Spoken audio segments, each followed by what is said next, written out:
Everybody, welcome. We are about ready to play a brand new game for 2025. We are going to be venturing back into the land of Pathfinder 2 Remastered. When we do things right. So we've been looking around for some game to play, and there's a lot of long APs out there for Pathfinder, that 20th levels and things like that. So we didn't really find anything that we didn't want to play, for 3 years on an adventure path. So we decided to look for something. Yeah, look for something that was going to be a little bit more condensed. But we also then I realized that there's a new Pathfinder 2e game coming out that they're making by looks like ASEAN Studios. They have like 8,000 backers already on their Kickstarter. So they're making a game, and that game is called Dragon's Demand. So I thought, I thought there was a module based on that, and there is. So there's a Dragon's Demand module by Mike Schell. And their cartographers for that module are Jared Blano and Robert. I don't remember how to say his last name very well. Lazaretti. I'll put it out down below. Apologize, Robert. But they did a Dragon's Demand adventure back in 2013. And so I thought, well, I don't know if the video game is going to be based off of that adventure or not, but they certainly named it as such. So let's try to see if I can find a conversion from 1E, which was Pathfinder 1E, to 2E. I didn't find any conversion. Nobody did. I thought it would be popular. People wouldn't want it. So what did I did? I went full Thanos and I did it myself. Yeah. So yeah, I could have snapped my finger and gave double the resources to everybody, but instead I made a Pathfinder 2E game. No, I would give double the resources to everybody. Yeah. It was the only way. Yeah, it's the only way. Triple to the baddies. So we're gonna do as some. I mean, I'm gonna be honest with you. I built a lot of monsters in this game are pretty. Hopefully, have some unique abilities and stuff. I always like throwing unique stuff on. Not play tested at all. So you guys are gonna be play testing it, but we're gonna let it go. Anyway, so today we're going to talk about what type of game we wanted that to be. So I have kind of some of the mechanics put together for the game. And I think since we are going to do a module, we don't have to do it that way. We can do it any damn way we want. So part of that's going to be deciding what you guys want to do. We'll be taking some time to discuss your backgrounds and what kind of characters, and you guys can talk amongst each other and figure out what classes and characters you want. I'll answer questions about the world as it is if you have any. Then we will. I'll outline the house rules that we're going to be playing in. There's like 7 or 8 that I pulled mostly from other resources, and then we will take a quick break. Probably won't film that part or show that part where you guys actually make your characters. That's not as exciting. And then we're going to kind of come back and make a short kind of intro encounter for you guys to kind of get warmed up with your characters. So that's what we're going to do today. Any questions based on that? Sounds good. Feels good. All right. So Dragon's Demand takes place in a relatively small area surrounding the village of Belhem, and I'll kind of talk about what that is. As a module, there are a series of predefined locations. However, I will be embellishing the adventure from its original form and upgrading it to 2nd edition and with a bunch of unique flair. So just so you know that. The adventure will go from 1st level to somewhere around 6th or 7th. I'll be tracking XP for this, but since this is somewhat experimental with the characters and creatures that we're doing, I might just jump in and just push it a level up or down based on if you're right around that 1,000 experience point mark. And that way just getting kind of some story satisfaction. If you're like 980 experience points, but you ended the module, I'll just kind of push you over. So like milestones more or less. Yeah. Well, but I'm going to track the experience points. I'll track them with me. If you want to ask, you can always ask what they are, but, I just want to, cause it's experimental. I want to just be whatever. So if anybody at home is tracking the experience points of the monsters and things like that, if we get really close and they end up jumping a level or they go over by 40 experience points before they get their level, it's just kind of, we're going to play a little bit loose with that. Pathfinder 2E is kind of out of the box is very tight, but I find at a table, you gotta have a little more flexibility in certain things. So let's start talking about what kind of characters and backgrounds you might want to have. And really, this is kind of up to you guys to talk about.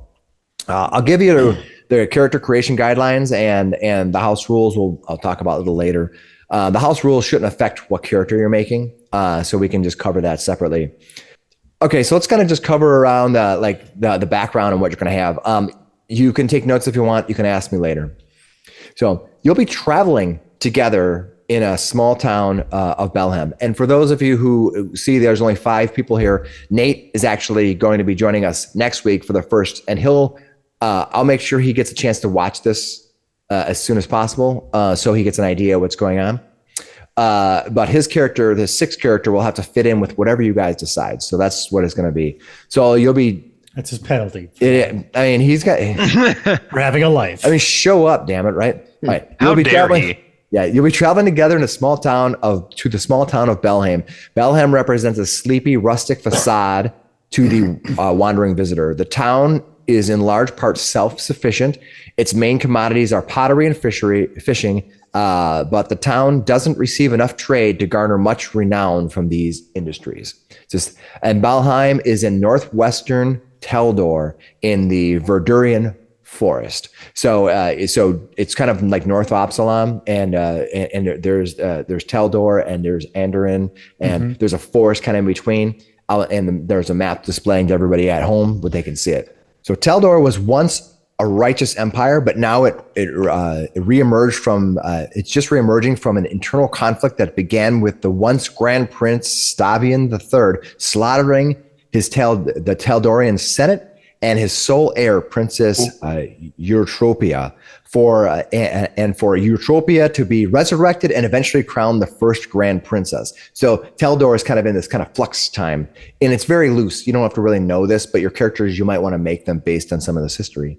Not all within Teldor see this as an acceptable outcome. So that's kind of like the kingdom or the area that you're in. And feel free to stop me and ask any questions. And then the Verdurian Forest straddles several nations. It kind of sits between Teldor and Andoran and a couple nations above it. Within Teldor, the Treaty of the Wildwood was signed about 30 years ago with the Druids of the Wildwood Lodge. So you're kind of traveling through this forest right now that outlined how lumber and other resources would be taken. This includes the gnomish town of Wispel, where gnomes managed the lumber industry under the Druids' watchful eye. This leaves Verdurin quite savage. The forest has been known to be home to ettercaps, giant vermin, carnivorous plants, and if you saw the title of the adventure, dragons. So that's kind of like, that's. Oh boy. I love fighting dragons.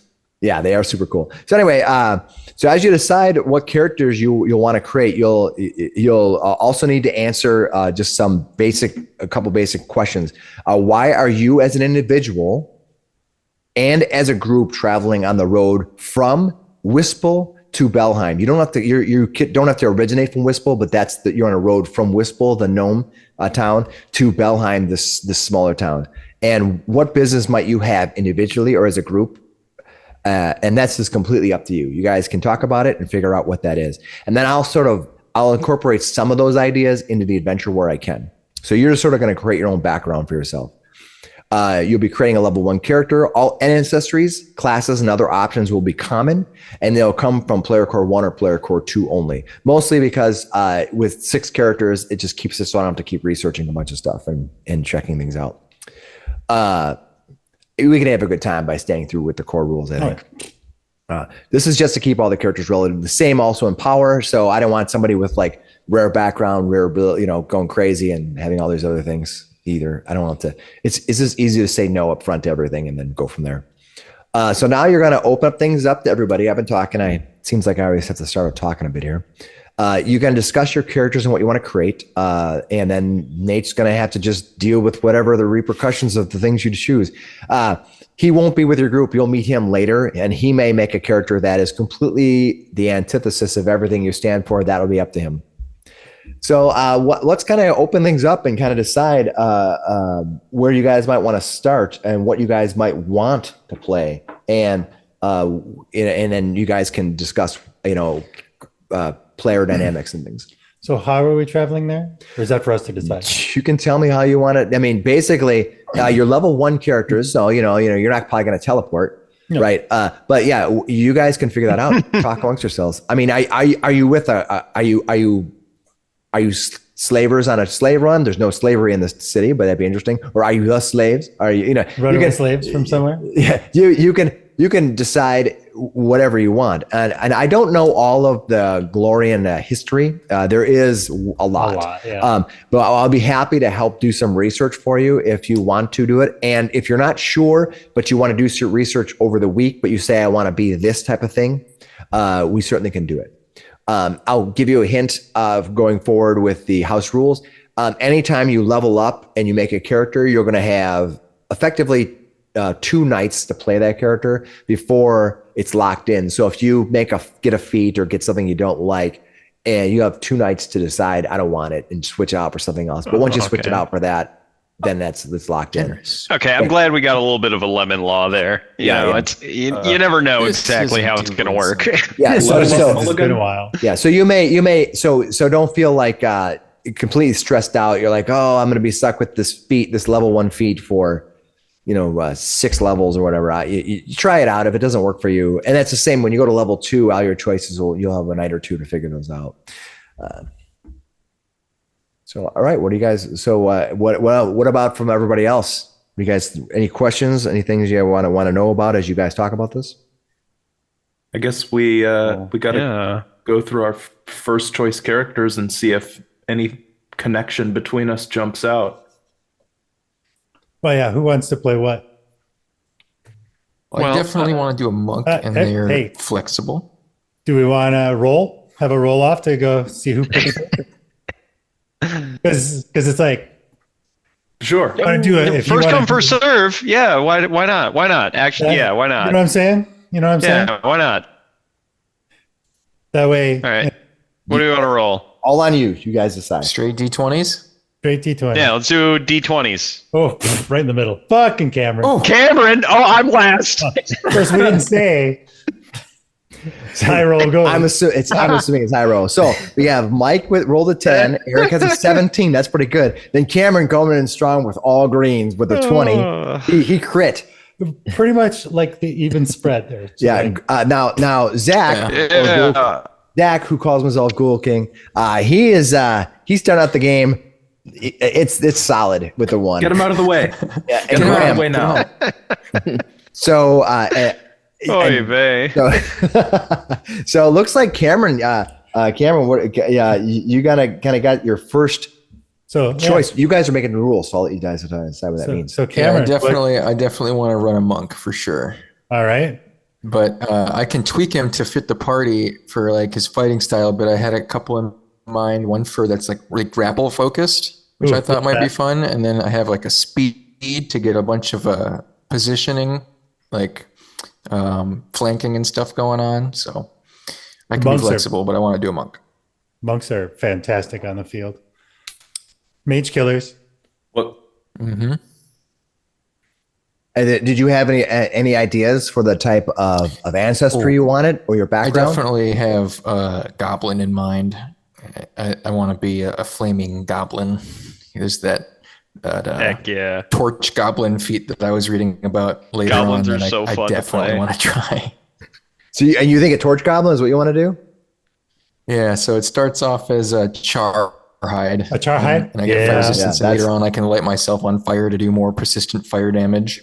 That is hilarious. I love it. So that's kind of like the thing that you're looking at. Is there anything else? I mean, you have first dibs because you rolled the natural 20. You critically succeeded. Is there kind of anything else you want to kind of grab and lick and call your own? That's all I'm going to go with right now. It's Goblin Monk, and then we'll go from there. Who's all right? Next? And again, you guys, you're making your own rules up here. I'm not doing it. So the next in line, unless somebody else wants to say something, would be Eric. We kind of found out that our goblins could sort of work together. I had this goblin alchemist battle medic. I think both of the maybe all 3 of the choices I've got like ready for today are healers. I don't know if anybody else was hoping to do healing, but I really like the healing mechanics for like battle medicine and stuff. So I was planning on doing a goblin alchemist with a field medic background, and then just take the medic dedication to just lean fully into. Lean fully in. We'll do free archetypes, so you'll be able to have that option. Yeah. Yeah, it's cool. pretty standard. Free archetype is pretty standard, so we'll do that. So yeah, Goblin Alchemist with the Chirurgeon research field focuses on the healing elixirs and stuff. So I'd be trying to keep our HP up. But there's also fun little mutagens and elixirs to sort of be a support character as well. I think a flaming goblin as a teammate works really well because Dr. Mixie's main research goal is to create the unbreakable, indestructible, immortal goblin. Yes. And so whoever the torch goblin is would be his like prime test subject. That's hilarious. I love it. Okay, also, cool. I could light him on fire from a distance with a alchemist's fire. Yeah, I'm glad that somebody wants to try the new Alchemist. I really wanted to try playing one with the remaster rules. They look so cool, and they have all these options you get to do. You get to make them on the fly. Yeah, those versatile vials are completely reworked in version 2. It looks like. Yeah, so it's gonna be interesting to see. It'll give me some time to do some research this week to kind of read up on that a little bit more. Okay, Eric, that's cool. That's your choice. Now, you guys, these aren't locked in. You guys can decide afterwards. The next one on the list we have is Mike. All right, so we have 2 goblins down, right? Or 2 goblins. We can try and go for a theme, and now Goblin party. That might be kind of fun, but I don't remember if you remember Blart. Blart, was it Blart? Absolutely goofy. Blart. Yes. It was Blart. That was in Troubles in Atari. That was played last year. Depending on who you ask. But so there was. Where does this take place in the timeline, or is it kind of flexible? It did. Well, this adventure, it was written in 2013, so its timeline is I think like what is it 2740 13 or something like that. I got to go back and look. Didn't, but we'll just say it's we can make it flexible. If there's a timeline you want to put the game in, we can just move it to that. Well, anyway. if we want to follow the Pathfinder Golarion, that thing. There is a band of goblins that help defeat one of the epic baddies, right? This band of goblins, and now they're trying to integrate into society and be accepted as legitimate people instead of the kind of the huge stereotype of the crazy ass goblins. So if Blart, yeah, exactly. Blart was part of that. Do we want to possibly be a break off from that scattering? Because the event ended, right? So the goblins, kind of split off into whatever. Do we want to do a goblin goblin party? Is that something that interests? It would be cool. Zach and Graham. Is that something? If you don't, that's fine, and we just have the 2 of them. Because I have many options. Sounds like fun. But yeah, so like I said, I am intrigued. I wouldn't mind doing a whole goblin party. I could rework what I was thinking, and I could do that. I could do a full goblin party, maybe. Sure. Again, I also want have a human option if we don't want to do that. Right. I just want to be clear, because oftentimes what happens is one person, you kind of feel the zeitgeist or the art. So you feel the energy of somebody who gets excited about something, and then you feel it and you want to go along with it. But if just kind of think about it in your gut. If it's something you think will be fun to play over the next, 5-6 levels of adventure, and Pathfinder levels can go fairly quickly, so it doesn't mean we're going to be playing for 4 years or anything.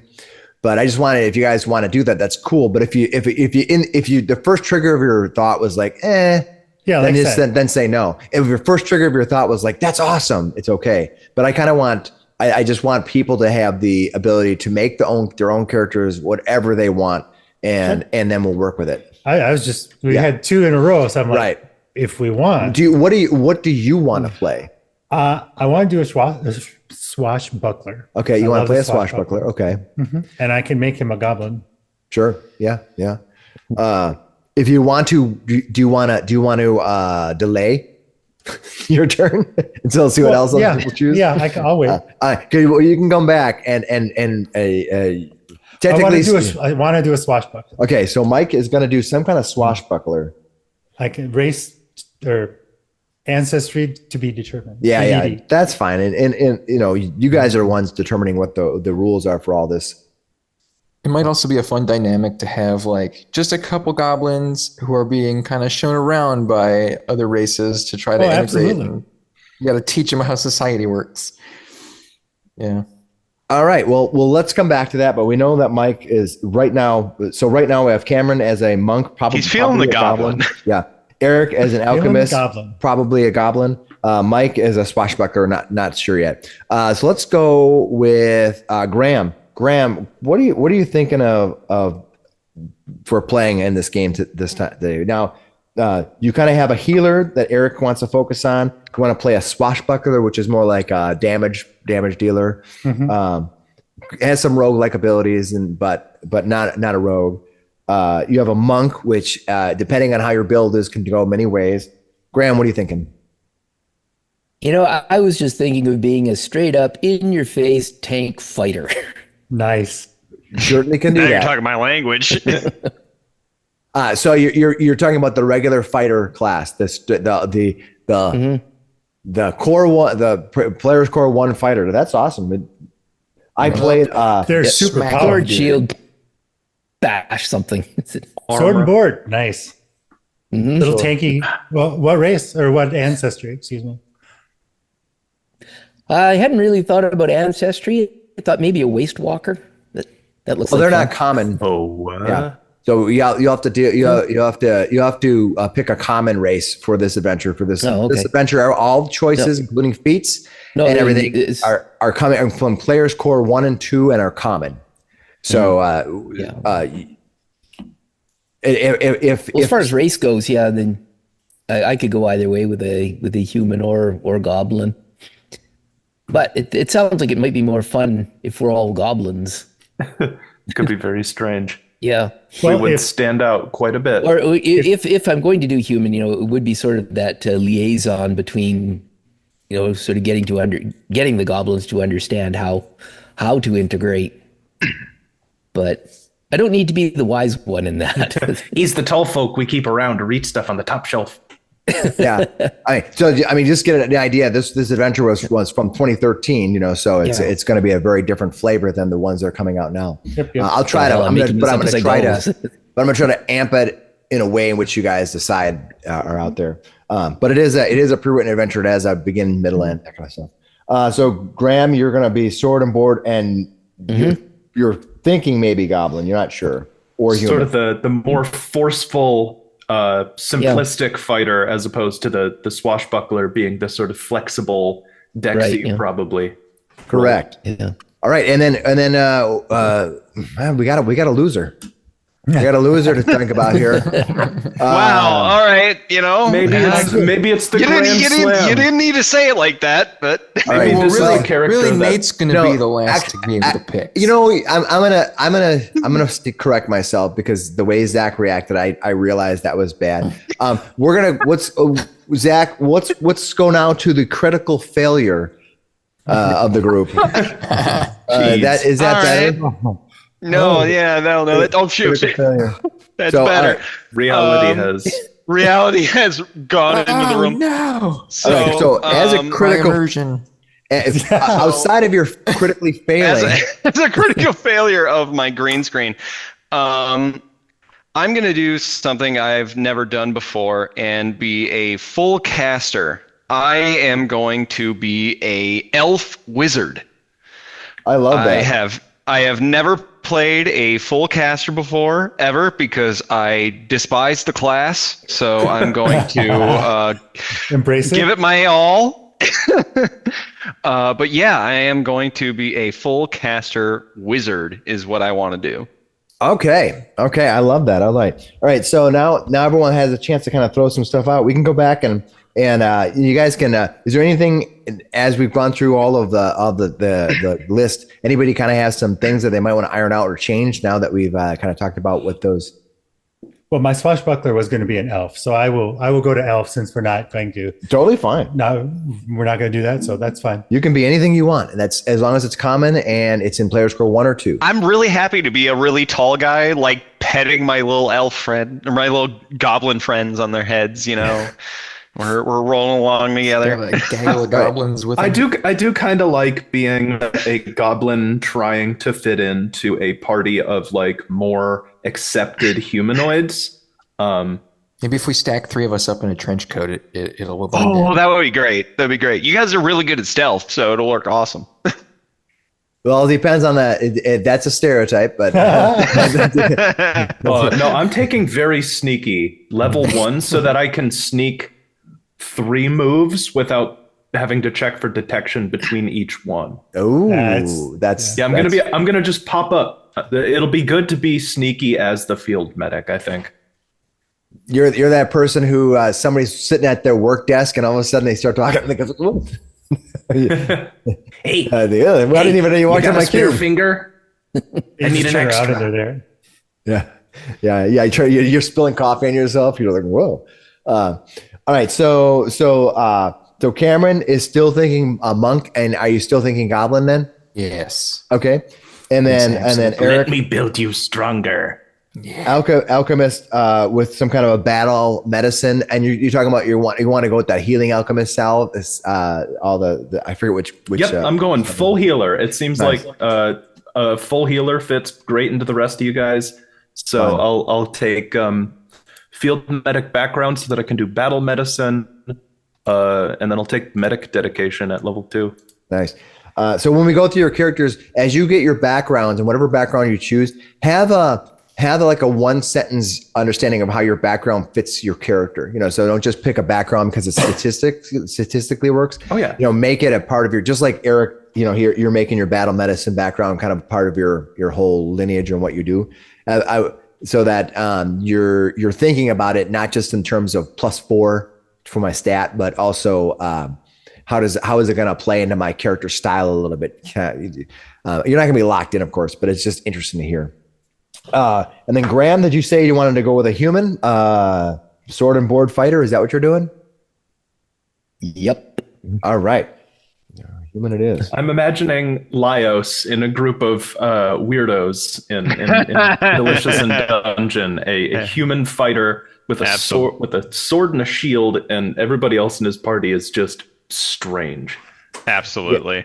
Except Laios also appears normal, but is deeply, deeply strange on the inside. Might be the most strange. He is not okay. Okay. I like that duality. Appears so normal. Super Anybody else want to add anything else to the kind of the characters that they had in mind? What was that war that goblins had recently fought in and are now trying to integrate? Because I really, really like that idea of coming back from war and being like, well, they accepted me in war, but not here. Yeah, there was, I think it was the closing of the world wound.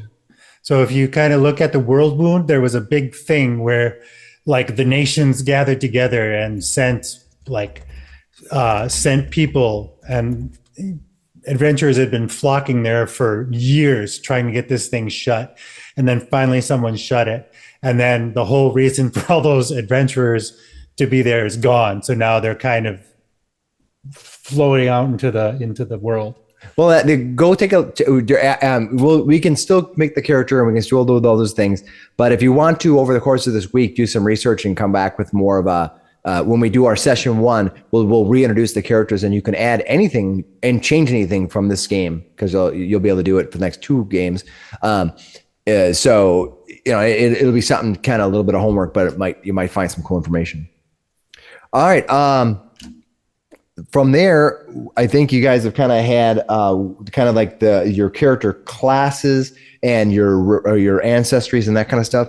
Why the hell are you on this road? Yeah, that's the other thing. That's the thing you're going to want to figure out.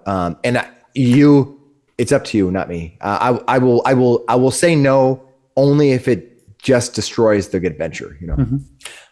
I'm choosing the gambler background.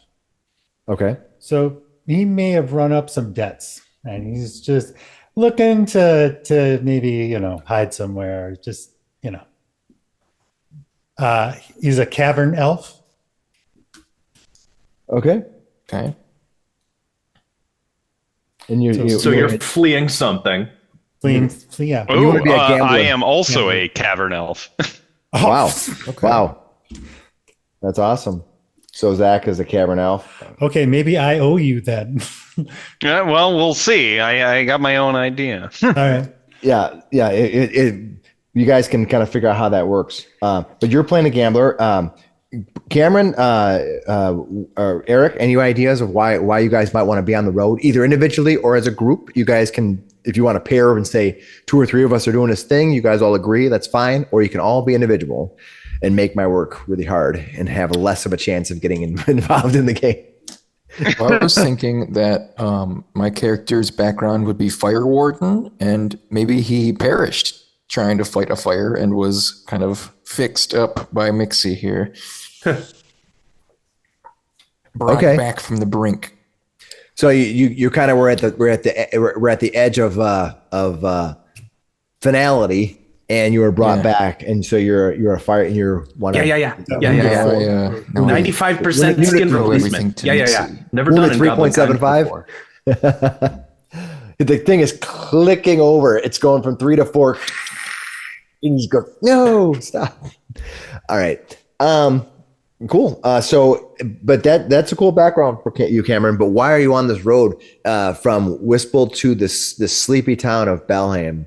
And if you want to make something in the town be important, let me know. It's a fishing town, right? Hmm? Certain kind of fish have scales that can finally fix his skin. Yeah. Yeah, I need a certain kind of fish. So what do you want to do with this fish? Good skin for grafting, yeah. Yeah. We're going to graft it onto him. It heals. It heals even when it's on fire, yeah. Oh, God. Okay. Great for healing goblins. Jesus. Maybe someday can heal humans. Just goblins, maybe. Use my experiment. You're looking for fish to heal Cameron's character? I think there's actually, there have actually been uses of, I think maybe ancient uses of using fish skin to aid in like grafting of burns and stuff. Like it can sort of help a little bit, be like a sacrificial thing. I don't know. I want my character to be like driven by the research of it all, but like mad scientist level research. Well, let me add some more information to your character since you're talking about research. The history of the town does have a hero who had battled dragons. There also the history of the town has a history of a temple that was there. A great burial mound of fallen dragons, that kind of stuff. There are some things that are out there that may just be brief side notes in the adventure, but I could also embellish. Or if there's other things that you want to say you're researching, there are druids, as I said in here. There are all types of crazy creatures that are roam the woods. If there's something specifically you want to find, let me know. I feel like trying to get a hold of that dragon scale would be kind of hilarious. Have like a mission to steal that. Kind of like which dragon scale are we talking about?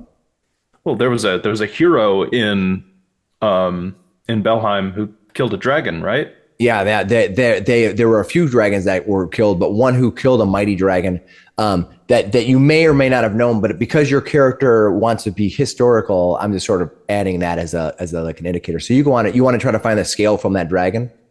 Yeah, like hunting down a rhino horn for some nonsense healing stuff. Except this time I can make it work. Okay, I like it. That's cool. Yeah, that's cool. Like poaching a rare alchemy ingredient. Yeah, I love it.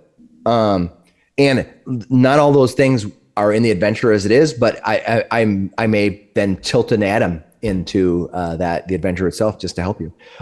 Cameron, why are you here other than the fact that you almost perished? Well, now I follow Mixie. He's going to fix me, and he makes the pain go away. All right, that's totally fine. So you're sort of we're gonna make him. He makes the pain go away. yeah. Ever burning pain. Nixie's like your dealer. Okay. Yeah. We're gonna go for 90 seconds. We're gonna have him be on fire for 90 seconds without dying. That's the goal here. That's why you gotta get the dragon scale. You're healed one dime bag at a time. All right. So that's and Mike is a gambler. Graham, serene mutagen, man. you're on this road. You have all the creativity in the world to decide why you're on the road. Nothing. You don't have to be whatever. But I just want to give you the opportunity to kind of think of why you're on it. I was thinking maybe he was a bodyguard for some minor noble who liked his creature comforts too much and ate and drank himself into bankruptcy and ended up just sort of letting me go and, a sack of gold and a bottle of wine and say, see you later. And then I'm just on the road going where the work is. Okay. So in that case, a warrior unemployed. Yeah. So Ronin. So you're kind of like you're kind of playing not really a Ronin per se, because they were used to be Ronin were actually once I believe part of a particular empire or a particular group, and then that they died, and he's just he was always for hire, right? Yeah, just a hired gun kind of thing. Lordless. Yeah. So what I'm going to say is I'm going to have you hear about a lord who has been somebody who's been making his way around the nearby towns. He's been known to have some wealth and be some of a collector of books and interesting information. Let me give you a name for him. All right, the name of the person you're looking for is Hunclay, Hunclay.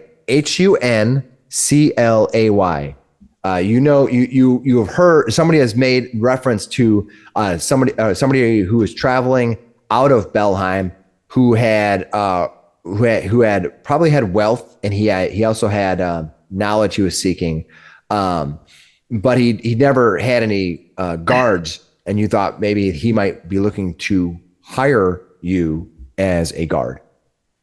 Okay, so that's a name for you. So okay, sounds good. I'll write it on this sheet so I have the name. Huncla, Hunclay. All right.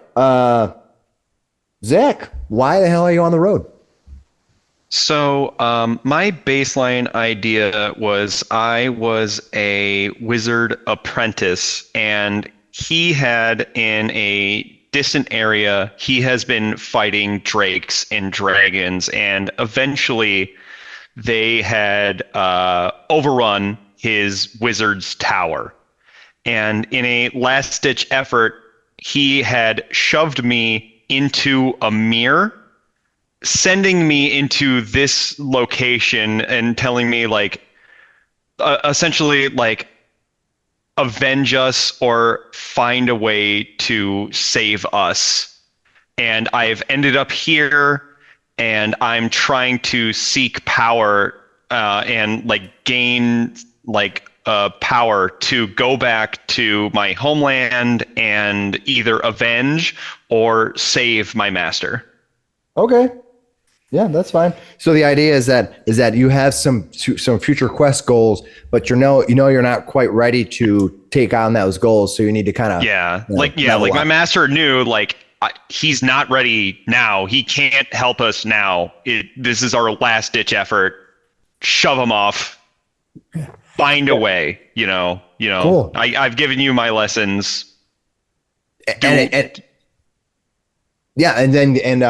awesome. So, and if you want to give me more information later on that's cool. And I'll try to incorporate some of it. Or if that's all you want to keep it at, that's totally fine too.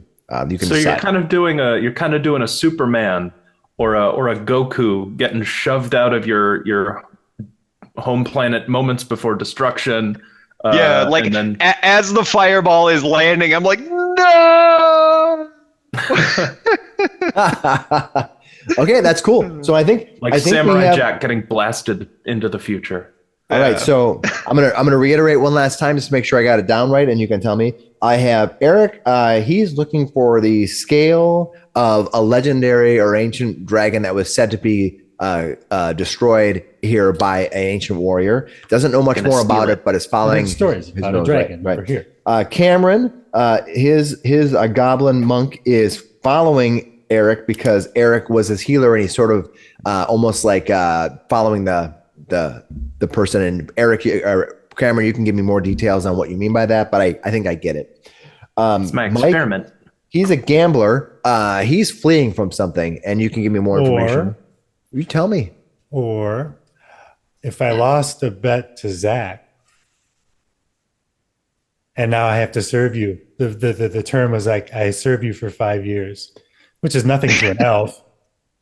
It's like, you know what I'm saying? Yeah, dude, I want for a weekend, but in Elvish. Do you want to have had served him before and be part of the people that were shoved out through the mirror? Do you want to have like some Actually, more? No, when he got here, because he's a cavern elf. I don't know how common cavern elves are. Well, they many ways are reminiscent of the drow, and so I know, they're not. So there are areas that are much more common, but here I would say they're not rare in the sense that they're never seen, but you know it's not going to be an everyday oddity. It stands out. I'd be down to be like, I showed up in a bar somewhere where you were gambling, and I sat down. You know, like we did this whole thing, and like maybe I won. That's kind of fun. I like that. Yeah, I like that. Kind of drunk. I was like, I'll serve you for 5 years. You ain't from another or whatever. You know, you didn't fight dragons. And it's like, oh, I guess you did. Shit. Yeah, exactly. Yeah, sure. I like you guys can work out what the terms are then. Okay, I'll let you guys figure that out. I like that. Yeah, that's good. All right, so we have all the stuff set up so you guys can start making your characters. Before we do that, so I'm gonna give you a list of the game house rules, which don't really affect your characters probably, but I'll let everyone know, including people watching. Then we're gonna take a break and let you make your characters, and we're gonna come back. We're gonna look at everyone's characters very briefly now, and play an intro scene, and then in session 1 we'll kind of do an intro where we kind of talk about your characters a little more in depth for anything else you want to change or add before our session 1 starts. How's that sound? Sounds awesome. Okay, so going back, I want to now just tell you the house rules that we'll be having. They're not very many. I find, unlike 5e, D&D 5e, for those of you coming here, Pathfinder for the most part, you know, it basically works, you know, but I want to make some changes just more or less to make the game a little bit more flowing for us personally. So if you guys feel free to let me know if you dislike or hate any of our house rules, totally fine. I got a lot of these from How It's Played, which is a YouTube channel, and he does fantastic job explaining what Pathfinder is. And but he has a set of house rules, and I watched his video, and then I looked at Ronald's Rules Lawyers, some of his house rule stuff, and just in general did some research to try to find out. So I haven't played any of these house rules. I usually play them first before we do them here, but we're gonna try them. This is a total experiment. This is gonna be a disaster, but give you a reason. Give you a reason why. Most of our games usually are. Okay, so here are the house rules. 1, 2, 3, 4, 5, 6, 7. Looks like 7 or 8 of them. So 1, common items that are of your level or lower are automatically identified when you examine it, as long as you are trained in one of the 4 skills to identify it. All right. So if you are 2nd or 3rd level and you find the 1st level item, we're just going to wave it along and say you don't know what it is. I'm just going to try to speed things up. You know, sometimes you can fight over. Number 2 is that lemon law. 2 session lemon law. After you level up, get an idea of what you want. You can say, "Oh, I really want to be a certain school or a certain dedication or a certain type of monk." You jump into archetype. You do it for a half a session, and you're like, "This sucks." It's totally fine. Third thing, recall knowledge. Recall knowledge. The old way was fine. The remastered way is a little better, but I like the idea of it being a little bit more. If you get way over creatures' knowledge, you get more data. So when you recall knowledge on like a creature, I'm going to try to give you the name and its type. or at least some basic information about it. And then you, as the person who did it, gets to ask me one specific question about that monster, pretty much anything off the stat block, and I'll give you the number. But it has to be very specific. Not like, give me, what weaknesses does he have? You'll have to say, is he weak to cold? Is he weak to fire? Ask that question. However, for every 5 above the target DC, you get another question to answer.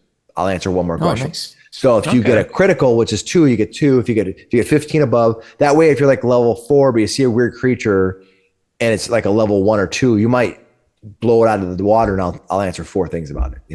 So that's just something. The other thing is, if you expend all hero points. If you're going to die and you're like, I want to expend all my hero points, which, by the way, everyone will start with 1 every adventure day, every adventure time we meet. If you expend all your hero points to stay alive, you are going to be immediately put to 1 hit point, not unconscious. All right. Ooh,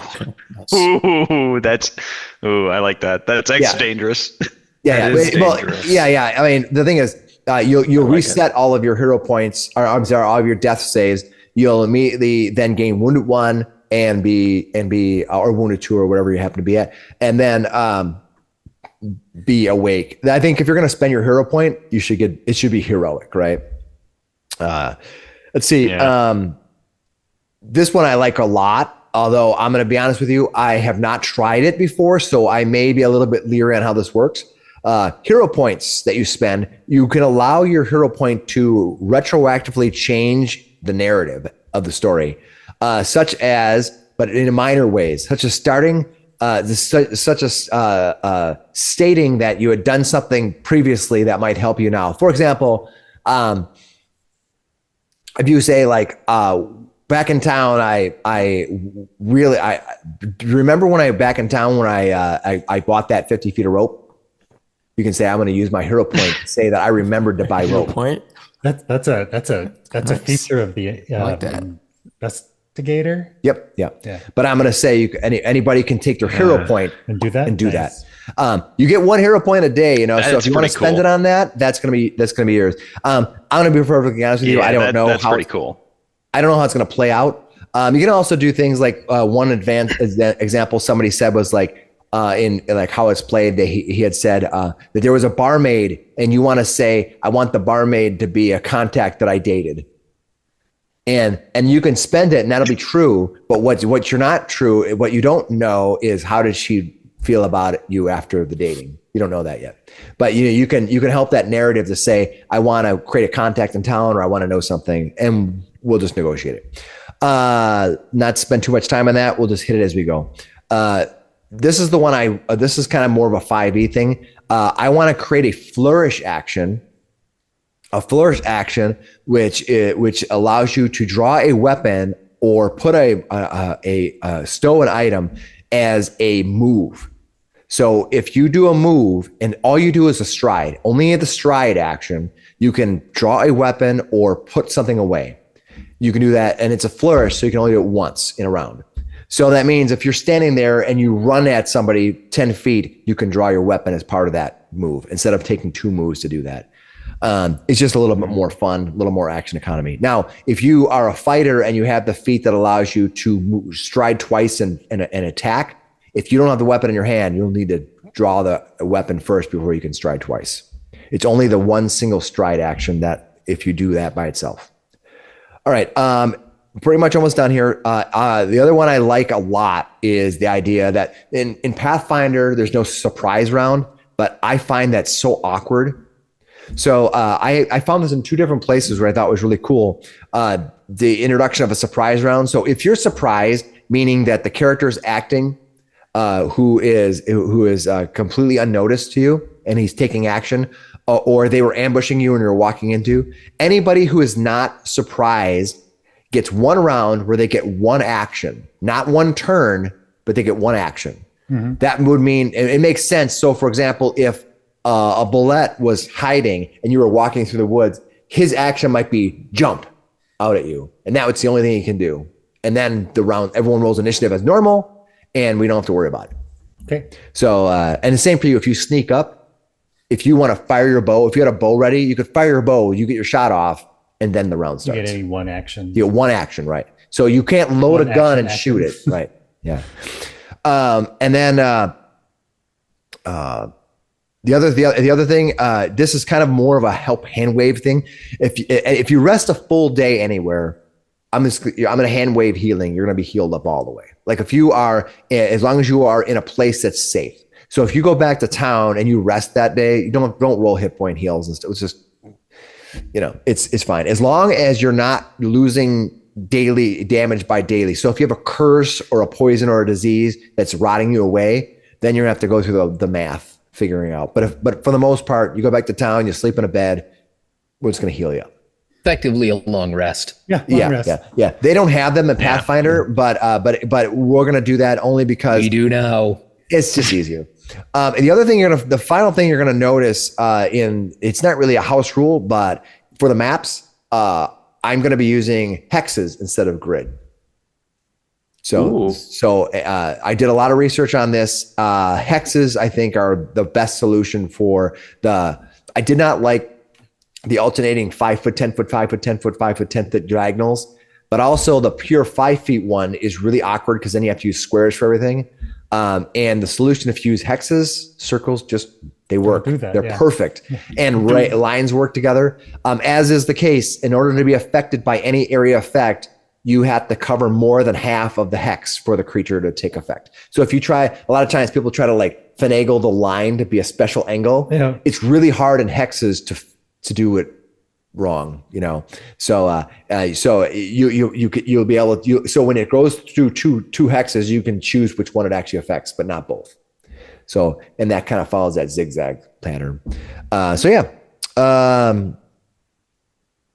Do we have a plan for the hexes when one of us inevitably takes a flying ability?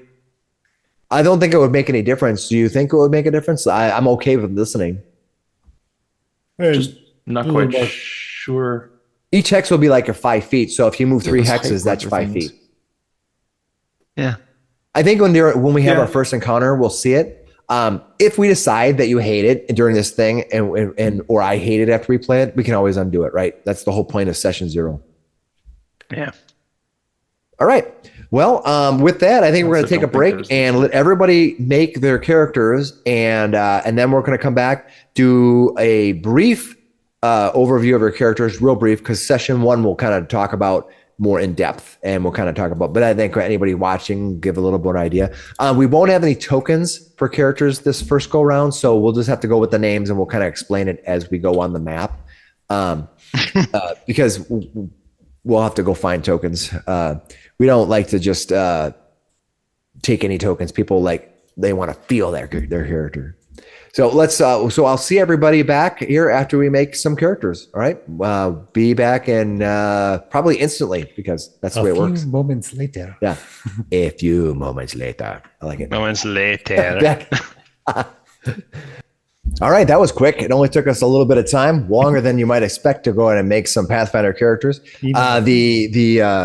The players are going to each give us just a quick rundown of their characters. We'll cover that more in detail at the beginning of session 1 because it might change. But go ahead and do this. We're going to have a short encounter just to kind of exercise your characters a little bit. And then we'll wrap it up so we can get ready for session 1 and we can really mess Nate up. That's the idea. This whole thing is a ploy. All right. So let's going to go around the table here. Let's start with Graham. Graham. Why don't you tell us your character's your character's name, kind of your background, that kind of thing, and anything else you want to say about him before we get started. We will not have tokens for this beginning encounter, just for most people, unless we're just making this up as we go. So go ahead and Graham, tell us about Zabari. Okay, well, Zabari is a warrior for hire.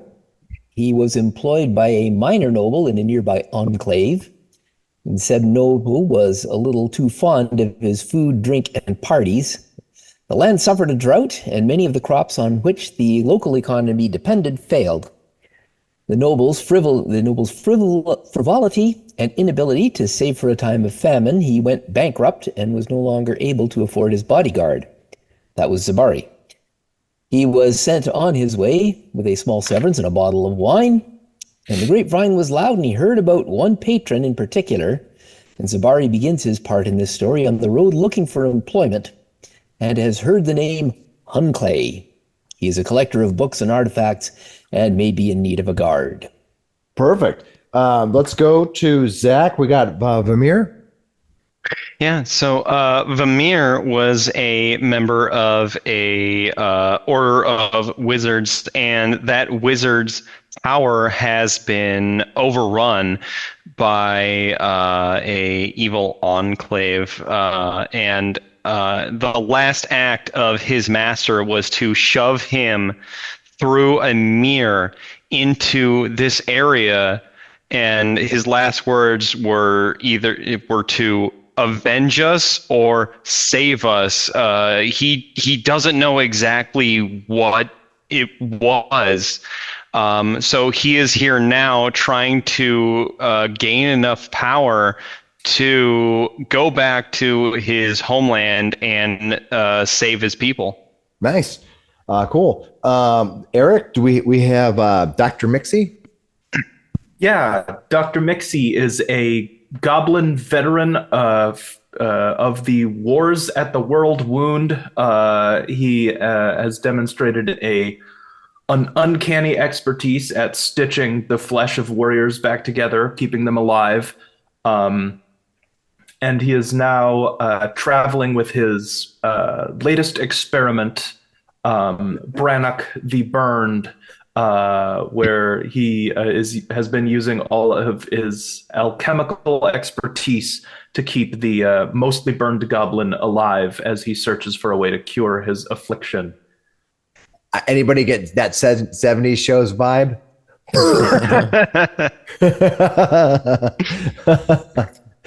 For those of us, somebody's foot is going right up their ass.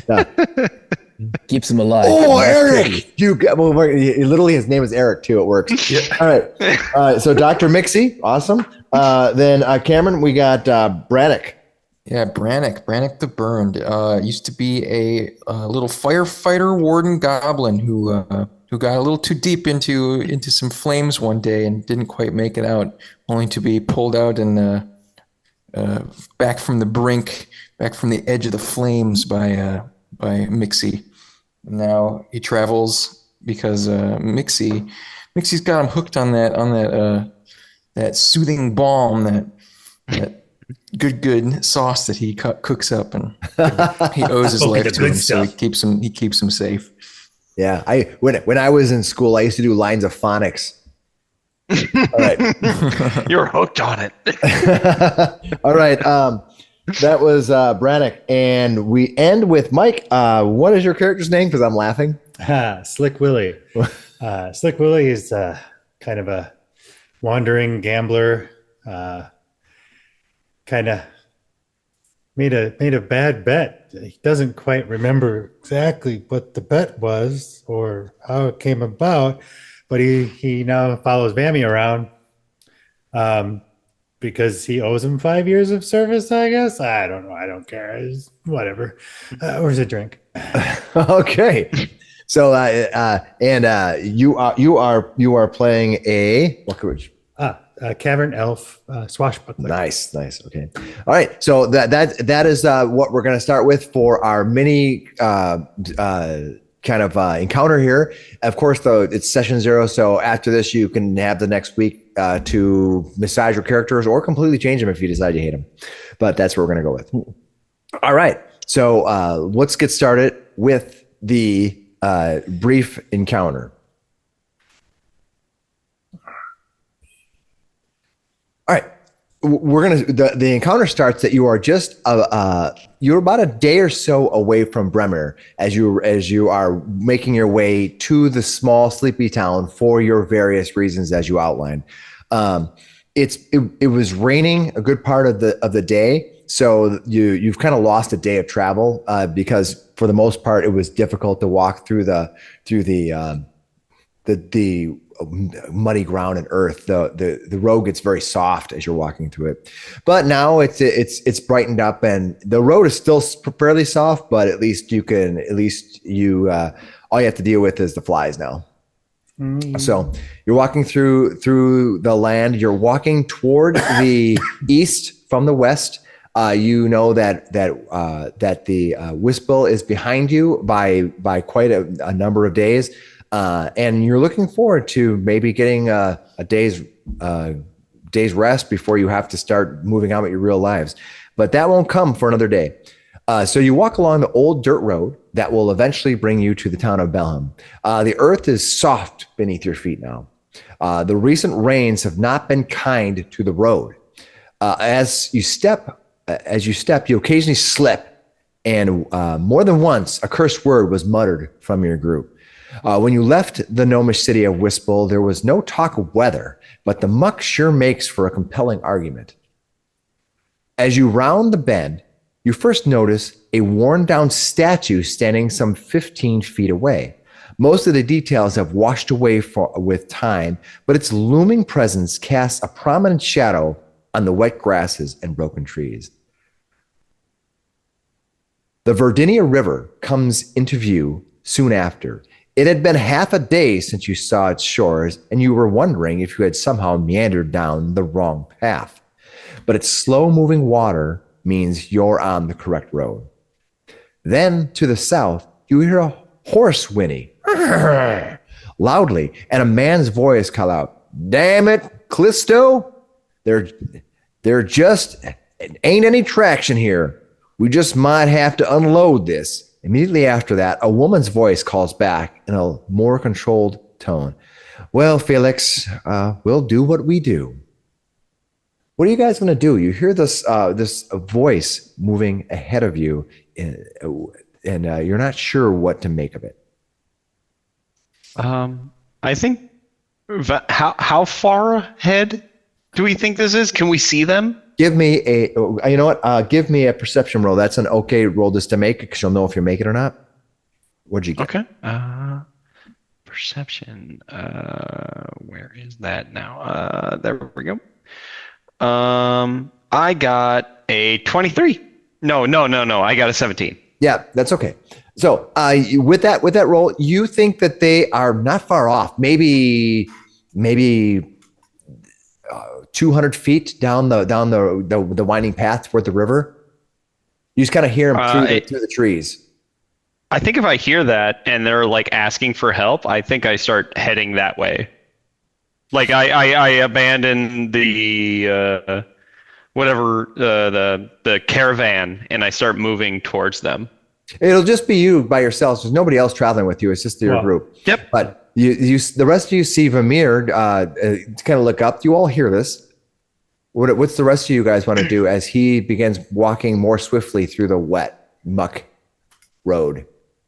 Slick Willie's kind of hungover, kind of like puts the cloak to kind of cover the sun and kind of follows after him.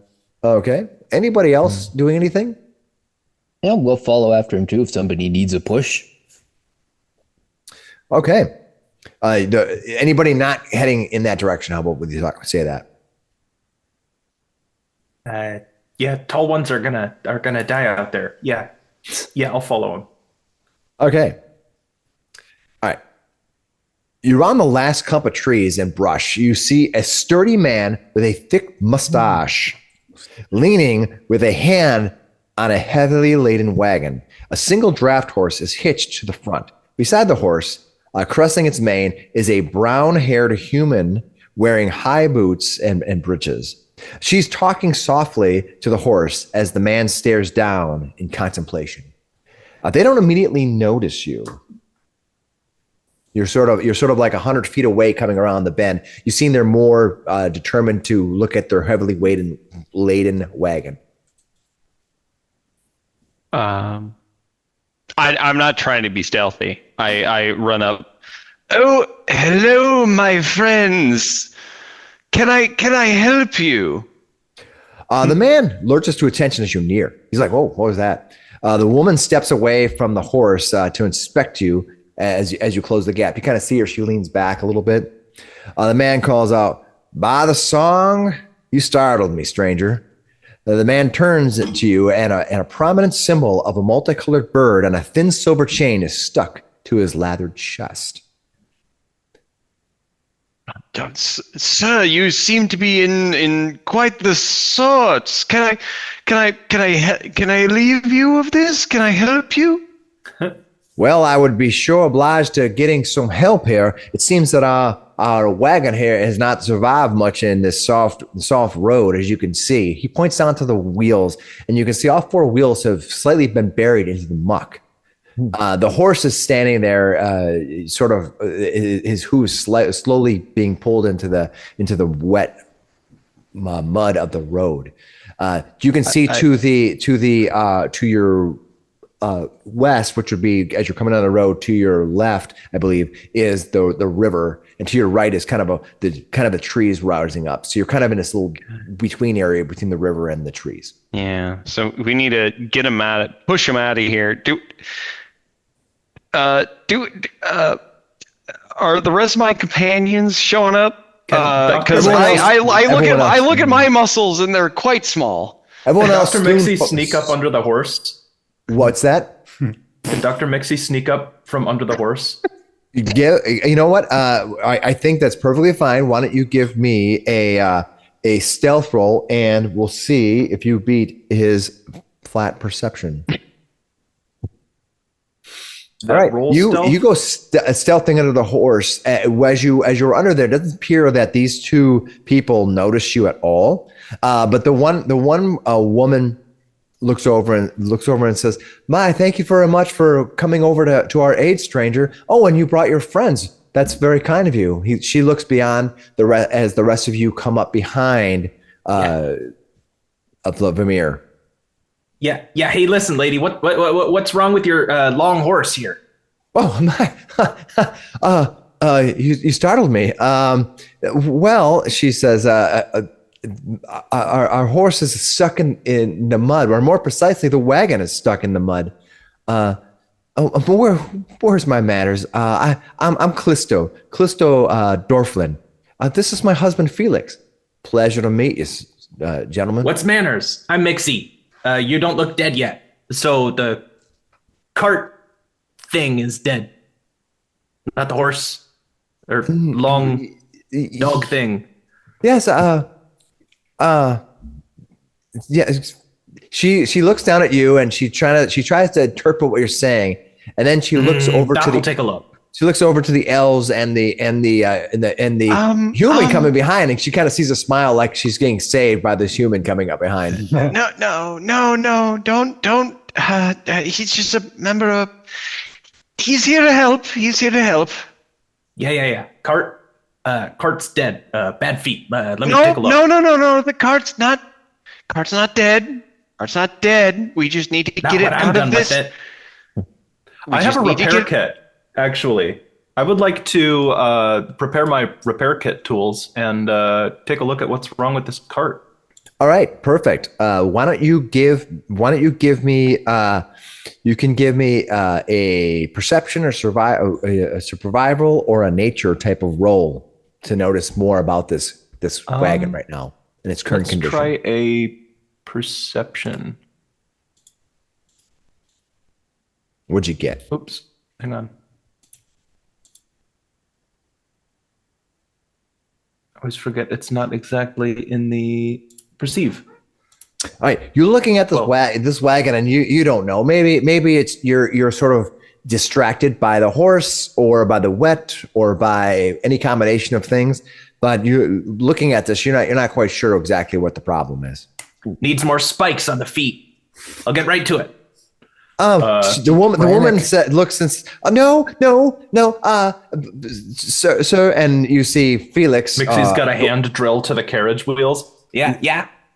Felix goes over and says, now, I apologize, Mr. What was your name, sir? Mixie. Some people call me Doctor. Don't know what that is. Oh, all right. Well, doctor, normally doctors are very helpful, but doesn't have to be, I guess. Make dead thing alive again? Yeah. No. There's nothing to fix on the wagon. We just got to get it out of the mud. Yeah. Please, forgive my friend here. Dr. Missy, could you maybe lend a hand in maybe making some sort of contraption that can get us out of the mud? Yeah, contraption. Yeah. Brannick just starts tossing stuff out of their cart. Too heavy. No, why? You have too much stuff. You run around. He's gonna go back and try to stop you. He's gonna try to Felix trying to grab you as you start grabbing it.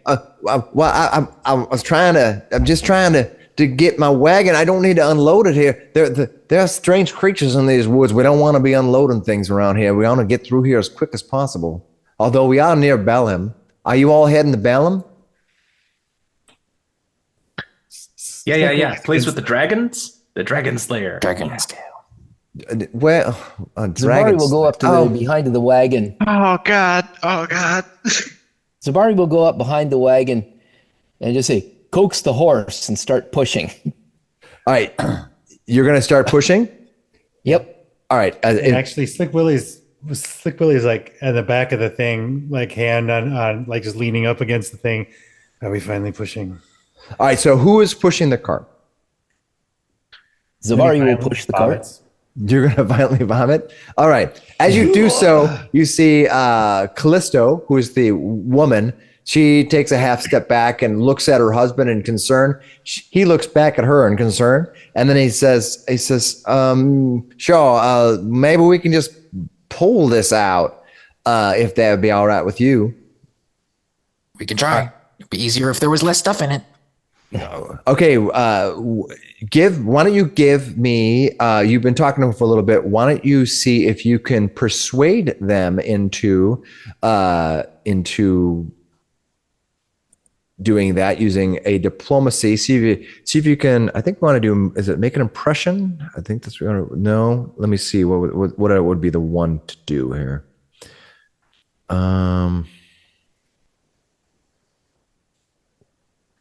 I think you want to try to coerce somebody, right, to do your thing, but it's not deception. Diplomacy? Diplomacy. Probably just diplomacy straight up. Gather request. You want to make a request. Okay, so make a diplomacy request roll, and I'm going to let you do that because it's you're pretty much going to know if you're going to pass or fail. 6. Well, now, it would be much better if we can just get this out of the mud and be on our way. It dries out a little up there. He kind of points up to the road a little bit. If we can just push it a little bit, we'll probably be all right. That's what he says. I think Vamir is like, sweet Willie. Could you help me out with you help me out here? Comes around the things. You gotta watch out for dwarven spirits. What? We got. I need you to help me get this road open. I was going to push on the cart. Yeah, that would be great. That would be very helpful. Okay. He goes stumbling back behind the cart where the which character's name, Graham? Zabari. Where Zabari is. Zabari, like Zabari. A Z? Yeah, Zabari. So session 0 with names are going to be hard. I'm horrible with names to begin with. So. All right, so you go back there with Zabari, and what are you going to do? You're going to start trying to push on it? Okay. I'm going to help the giant human fighter to push. Felix is gonna give a push. He goes, all right, well, I appreciate you helping it. And you see that the woman, Callisto, she walks up and she kind of grabs the rein of the horse and she's trying to coax the horse to start moving. One of you who is pushing the cart will need to give me an athletics check, and you get a +1 for each additional person who is helping. So right now, the only other person who is helping is Zabari. So you get a +1 to your athletics roll. Brannick will also help. I'm helping him. Okay. So you wanted Zabari to make the roll? Got it. Yeah. So and who else is helping? Brannick will jump off and help. All right. So the two. I will not help. So that's you're gonna get a +2 on your roll, and anybody else going to do anything? You can do other things other than just push. I'm just giving you options. Roll to 24. I want to go bite the back of the horse. All right, I want you to give me an intimidation roll against the horse. Nice. Jesus. We are fucking this up. Yeah. All right, let me check on the horse's intimidation. Go long, dog. Okay. Your legs are fine. As you begin pushing, when you roll that 24, you begin pushing, the cart heaves forward, rolling a little bit, rolling back. You kind of moving it forward and back. You kind of get it kind of in like it's swinging a little bit, but you kind of push it, and then the horse kind of pulls it, and then the wagon kind of just sinks in a little bit. You're working. You're getting those who are pushing are just getting really warm. It's a warm enough day as it is, but you spent your day walking, and now you're pushing in this cart. You struggle to kind of haul it. You almost like had to push it up. But just at the last second, just when you think all things are going to be, it's going to kind of end, suddenly you hear the horse go, and it kind of lurches forward. And when it does that, it just lifts his back feet up and kicks back. The horse is going to hit an armor class of, well, I got to see what the horse's thing is now. Who's he attacking? Oh God, who is he gonna hit? He is the fighter? He is attacking kicking me. Dr. Mixie, who bit him in the butt. ass. Dr. Mixie. Yeah. And I have to bring up the horse's stats because he's not quite on the sheet yet. Are you a bouncy goblin? No, So let me go- I'm an iron gut. horse? Dr. Mixie instantly dies from a kick in the head. Let's see. Yeah. Cure lack of motivation. Apply teeth. So the horse is going to roll. It does a melee. It has a +7 to its melee. So it's going to roll a 26 on its buck. Oh, that'll hit. You're going to get clobbered. Is that a crit? What is your armor It's class? It's 10 over, yeah. He critically is going to hit you. Oh no! You are going to be hit for, oh my God. You're going to be hit for 16 points of damage. Really? Okay. Yeah. What is your That's 16. He literally hits you in the face as he drops down. Boom! You see, Fucking you literally see the goblin launching back out from. As you guys are pushing, you see this goblin come rolling back underneath the wagon, and he's just like, he's just out. But just as that happens, the horse bucks and from getting his teeth bit and getting his butt bit in the rear end, and the whole wagon lurches forward. And you see the two cheer, and they go, all right, we did it. Oh, I'm so gracious. Oh, I'm sorry. And they look back. Oh, wow, what happened to your friend? His forehead. Jesus, I run over there. Everyone gets around me. He's I have at the no beginning medical of skills. Yeah. Anybody want to do something as he is dying? Brannick Get will hit in the search. face. Brannick will search his pouch and pull off one of his. I'm assuming you have a healing flask of some sort on you. What do you have? Any pre-made healing balms or anything on you? I mean, I guess not. I guess I didn't do my preparations for today. I would say that this is session 0, and we're trying some things. So you can go ahead and just assume that you've done something. So if there's an option for you, you can go ahead and pick it because we're kind of playing loose. We're just more or less if you're having a feel and having fun with it. So is there any type of healing? Perfectly reasonable for me to have prepared a minor elixir of life. You are a doctor.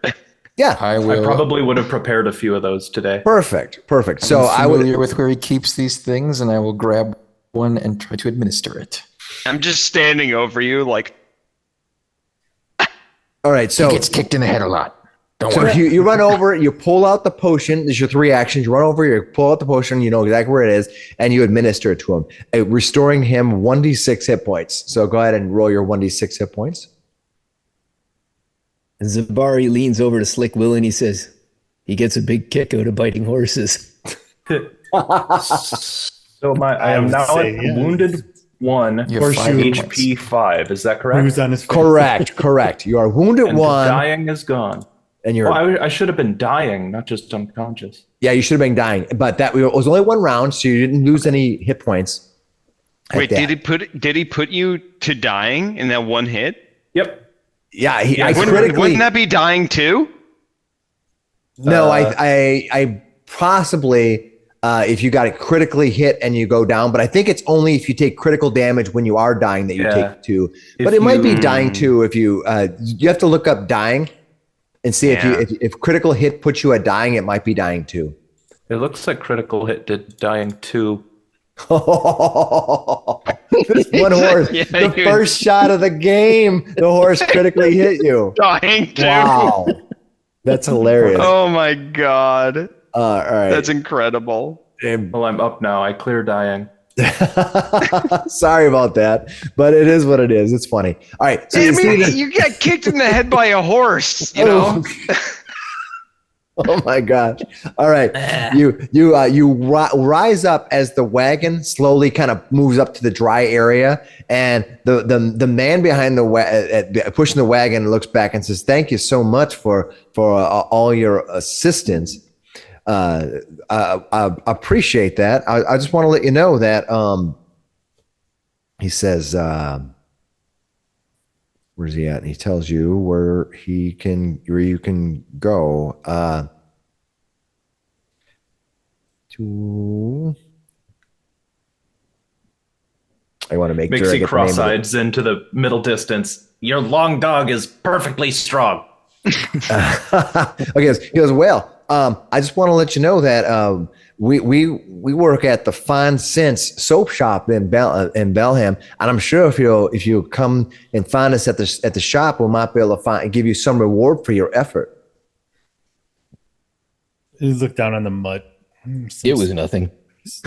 Most of you are covered at least knee down in muck from helping to push. Those of you who helped. I was like, fine. Clean mud. Well, good job pushing it. Are you sure you're okay? You took quite a wallop to the head. Yeah, the doctor's notes, long dogs, strong legs, don't bite. Well, I don't know what that meant at all, but all right. Yeah. It meant he's not going to do that again. All right. Well, heavy with sweat from working under the midday sun and struggling to move on the slick surface, you stop for a moment when you hear howls from the west. Here is You turn simultaneously to see a wolf peek its head out from the trees. A moment later, one by one, 2 more wolves peek their head out. Oh, short dogs. They look then they see that the first one bares his teeth. Its hackles rise. They suddenly, the 3 of them charge forward. You hear the woman scream, "Wolves!" And you hear the man yell out, "Oh my word!" Roll initiative. I'll bring the map up and we'll go from there. I'll put you put yourself anywhere you want as long as you're within 5 feet of the wagon. And then I will bring the creatures onto the board.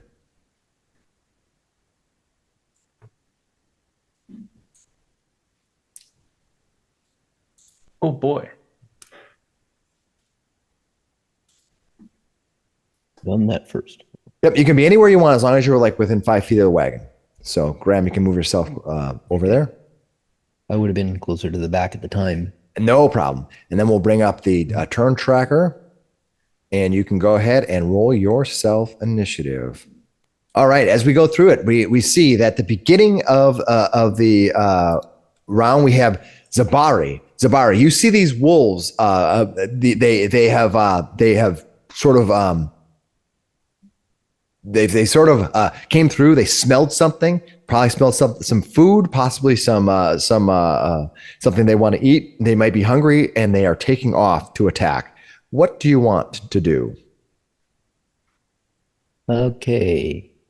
Zabari will move up in a defensive position to about here, and he'll say to the little goblin, "These ones you can bite." All right. So you have 3 actions. So what's the first action you did? What are you doing exactly? So you have 3 I'm actions. going to move to here, and I'm going to ready my action for when they get closer. You're going to ready 1 attack action. You're going to use your 2 actions to ready 1 attack when they get within striking distance. Right. Perfect. All right. Next one is wolf number 1. And pull my sword. Yeah. When you move your first action, you get to pull your sword out as a free action. Right. Okay. This wolf is going to go. They move at. Going to tell me your move. Speed is 35. They move quite fast. Oof. So this is going to move 5, 10, 15, 20, 25, 30. He's going to run up to Zabari. At that point, Zabari, you get to use your prepared ready to action to make your attack on the wolf. Okay.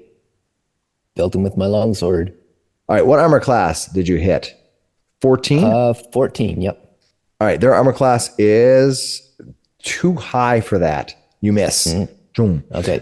All right. They run forward. They're going to target you, and they are going to that creature is going to make a jaw strike against you. All right. He's going to hit armor class 17. Not enough. Not enough. All right. So he ran forward. He does a jaw bite on you, and then he's going to try to hit you one more time, but now he has a -5 to hit. Oh, with a -5, he is a +4. He's going to get armor class 16. He's going to miss you. All right. Next online is the second wolf. This wolf here. They move at 35, so they move quite fast. Move 5, 10, 15, 20, 25, 30, 35, but can't quite get there in 1 action. But it's going to take its second action, 2 actions to run up to Zabari, runs forward, and then it's going to go ahead and bite at you. You rolled a 13 plus 9. So it's going to hit armor class 22. What is your armor class? 18. All right. He's going to hit armor class 22. He's going to do 1d6. He's going to do 6 plus 2, which is 4 points of piercing damage. And it has additional thing it can do, but it ran out of actions, so it can't do it.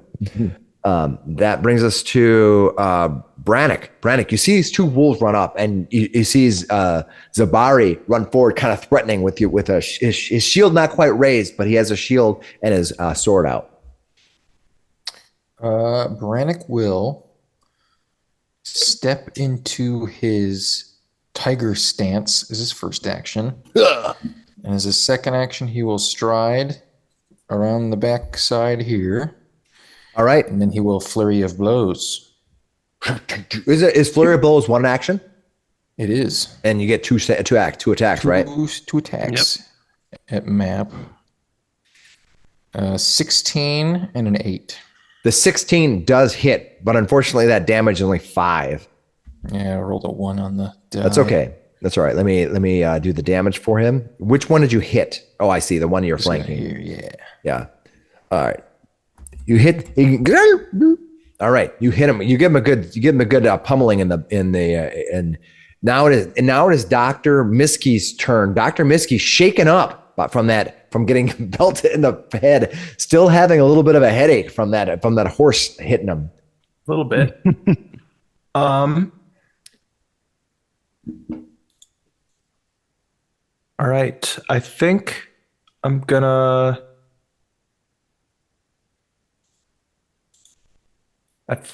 just gonna move backwards. Is the cart still here? The cart is still there. Yep, the cart's absolutely still there. Okay, I'm gonna move 1, 2, 3, 4, What's my range there? 20 feet. Okay, that's the range of a bomb. I'm going to quick craft. Using quick alchemy here, I'm going to create a bomb to chuck a alchemist's fire. All right, so what is my it doesn't look like there is a save. It's a strike. Okay. A ranged strike to throw a bomb. And I will be using my quick bomber to do that in one go. So I use quick alchemy to create a bomb and then strike with it. Oh, that's nice. Quick bomber. Nice. What armor class did you hit? 17. That will hit. What damage does it do? That's going to do 4 fire damage, 1 fire splash damage. Does that? Yep. Everybody, including everybody within 5 feet of it, I believe, gets splash damage, which will include, I believe. Yes, all creatures within 5 feet of the target, including the target. Yeah, including Zabari and the other wolf will take splash damage. Okay. And then the wolf gets 1 persistent fire damage, and persistent damage Nice. happens. Yep. You take it at the end of your turn. That's the wolf that is on 12. Okay. Yes, the flames, the flames. Apparently, after you take persistent damage, you roll a DC 15 flat check to see if you recover. Yep. Thank you. Awesome. So that he has fire damage, and I'm gonna change the color of this one from to something not red to make sure we keep that. But that's the one that's burning, the one that's on fire right there. All right, Dr. Miskey, you ran. You did your one action, create one. And I guess I do have another action. Yeah. What do you want to do? It's not a flourish. I can quick alchemy twice. I'm gonna create another elixir of life. Okay. I don't know how quick alchemy and that works exactly. So I'm assuming you're right, and we'll double check just to make sure, it's session 0, and I don't know everything about the new alchemist, so we're going to find out. But that sounds right to me so far. All right. And so you kind of quick alchemy and use the second of your 6 files. Is that right? Yeah. Cool. It's a resource. So that sounds right. And then what does that do for you? Oh, it looks like if I create this as a consumable, it's only useful until the start of my next turn. So if you do it, unfortunately, planning on just like giving it to somebody. Yeah. Yeah, you could. Well, you have to still. It takes an action to give it to somebody, right? So you can create it, but what are you going to do with it?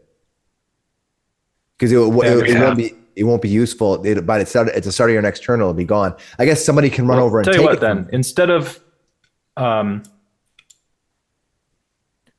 that, can I take a sneak action? Why don't you take it yourself?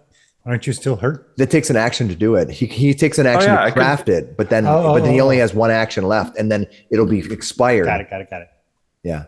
I moved once. I quick bombered once, and so then he has 1 action remaining. Yeah. It's a little bit of a doesn't say you can consume it. So yeah. I guess instead of doing another quick crafting. Yeah. But I do. You probably have quick drinker. I'm sorry. What are you going to do? What's the action to move again? Sneak? Well, in order to sneak against a creature, you have to have cover against them first. And then hide. And then you have to hide before you can sneak. So it's a little bit of you can't just decide to sneak in the middle of a field especially, in the daylight field. He's gonna look over. There's actually a feat where you can distract people and then hide. Yeah. But you don't have that. Not yet. Yeah. I'm sure you will. So you kind of ran out, you threw your bomb. You can do it real quick, but now you have another thing you can do. You can run away, move away. Try to run behind the horse so you can take cover later. Yeah, because you behind the horses works really well. I would say right behind the horse. Right, yeah, and then bite him. Well, I'll move to here. Okay, you moved to there.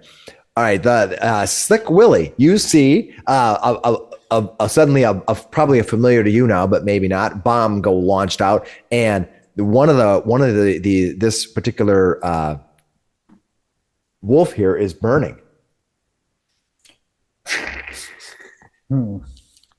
Yeah, it smells better than the goblin for sure.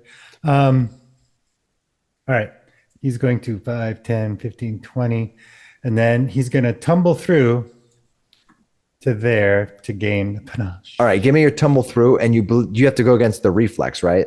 The reflex, DC. Or yeah, the reflex DC, and the reflex DC is 19. Okay. You made it. So you tumble through, gaining your panache. Okay, and I drew my sword on the way. Yep. So I'm going to do a finisher. Oh, you're going to finish it right away. You're going for gold. Do the confident finisher. All right, confident finisher. I make an attack. Oh, no, though. You rolled a 7? Yeah. How did you roll a 7? You rolled a 3 plus 4. Yikes. So you confidently finished nobody. Yes. But you looked good doing it. You look fabulous, darling. So then I will take another move and I will tumble through again to the other side of him. Okay. He's like, ah. You want to make another roll against him? 19 is the same one. Ooh, no, you didn't get it. So you didn't move. Yeah, not the greatest round one, but at least you didn't get kicked in the head by a horse. I've heard people tell me that's the worst. That's the worst thing that can happen to a character. Not the worst thing, but pretty much the worst thing. All right, the other wolf. Worse things happen to goblins. The other wolf, who's down below, it comes charging up. He's going to take his action moving 35 feet, 5, 10, 15, 20, 25, 30, 35. He comes running up as his first action. Can't quite get there, but he will take his second action to move to here. And he is going to attack now, and he's going to attack Mike. What's your character's name? It's slightly covered. Oh, no. All right. He's going to attack you. He has a pretty decent attack bonus to hit. I rolled a 10. And they have a plus what to hit 9. Is that right? Let me double check. Jaws plus 9. Nope. All right. Well, he's going to hit you now. When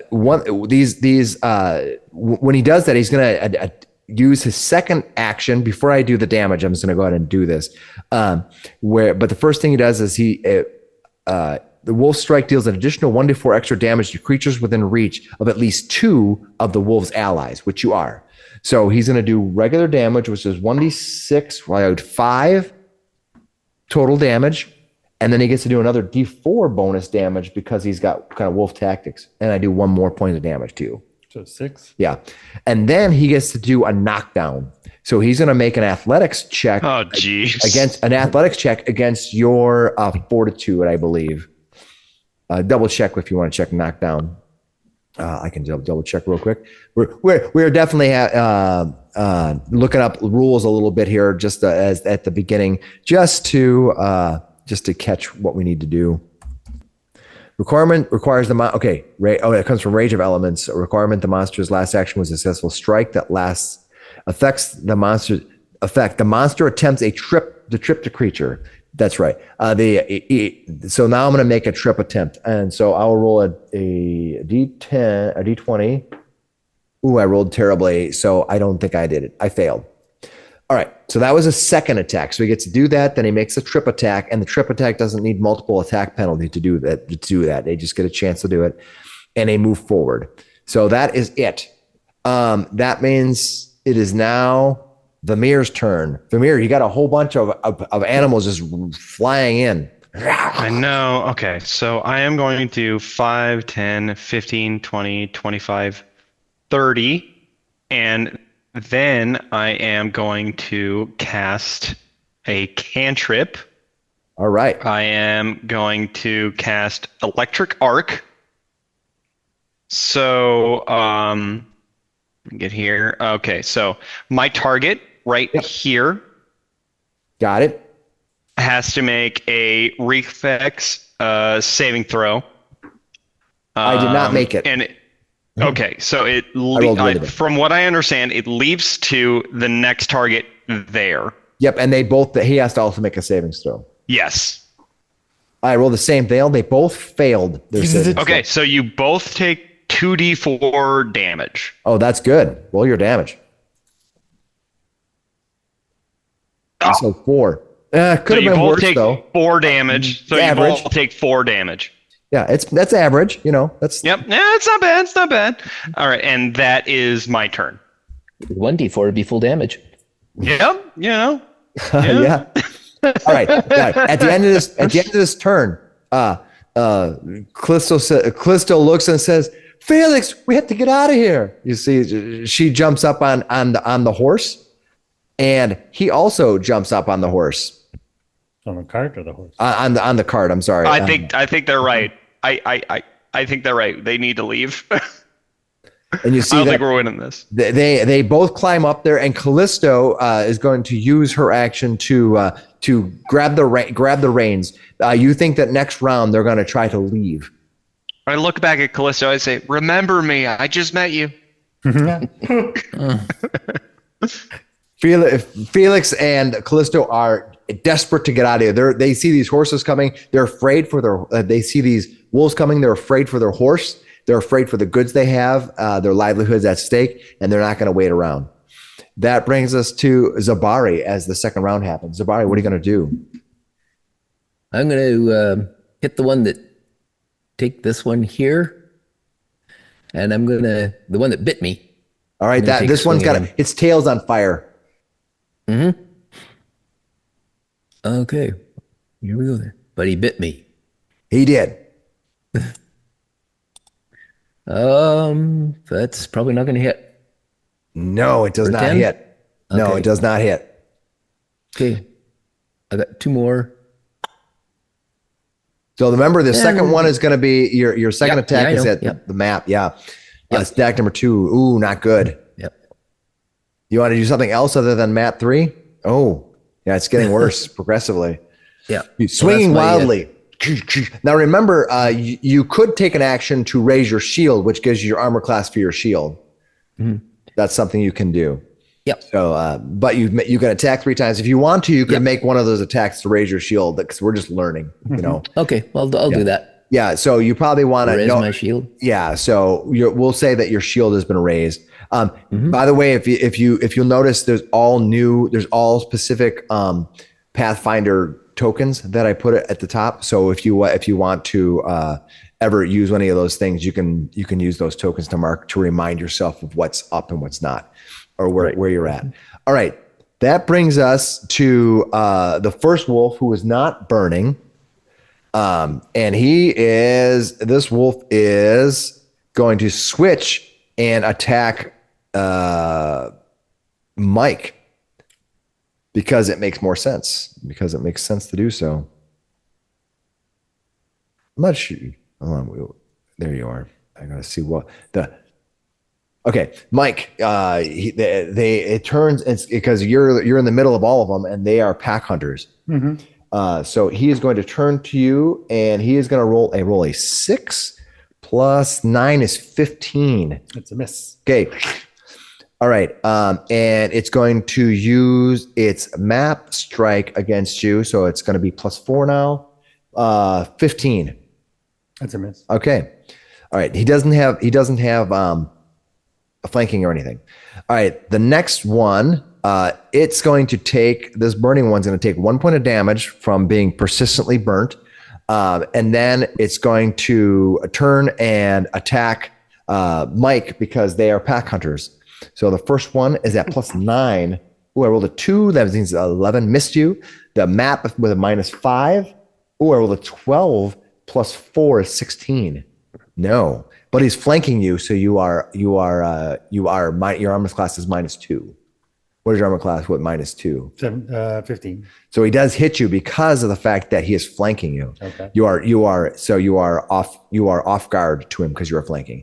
All right. When he does it, he hits you. He's going to hit you for 1d4. So he's going to hit you for 4 points of damage, but he gets to do an additional 1d4. Remember, which is 2 more. He's not looking good. Oh no. Yeah, yeah. Oh God, he's looking really now bad. I'm making a flat check to see if I'm still burning. I rolled a 13, so I am still burning. The still burning. All right, that brings us to Brannick. Brannick, what are you going to do? And I think you should take that 1 damage then, right? Okay. He took his 1 damage, and then he failed his check. The check is the very last thing you do at the end of the round. Gotcha. Okay.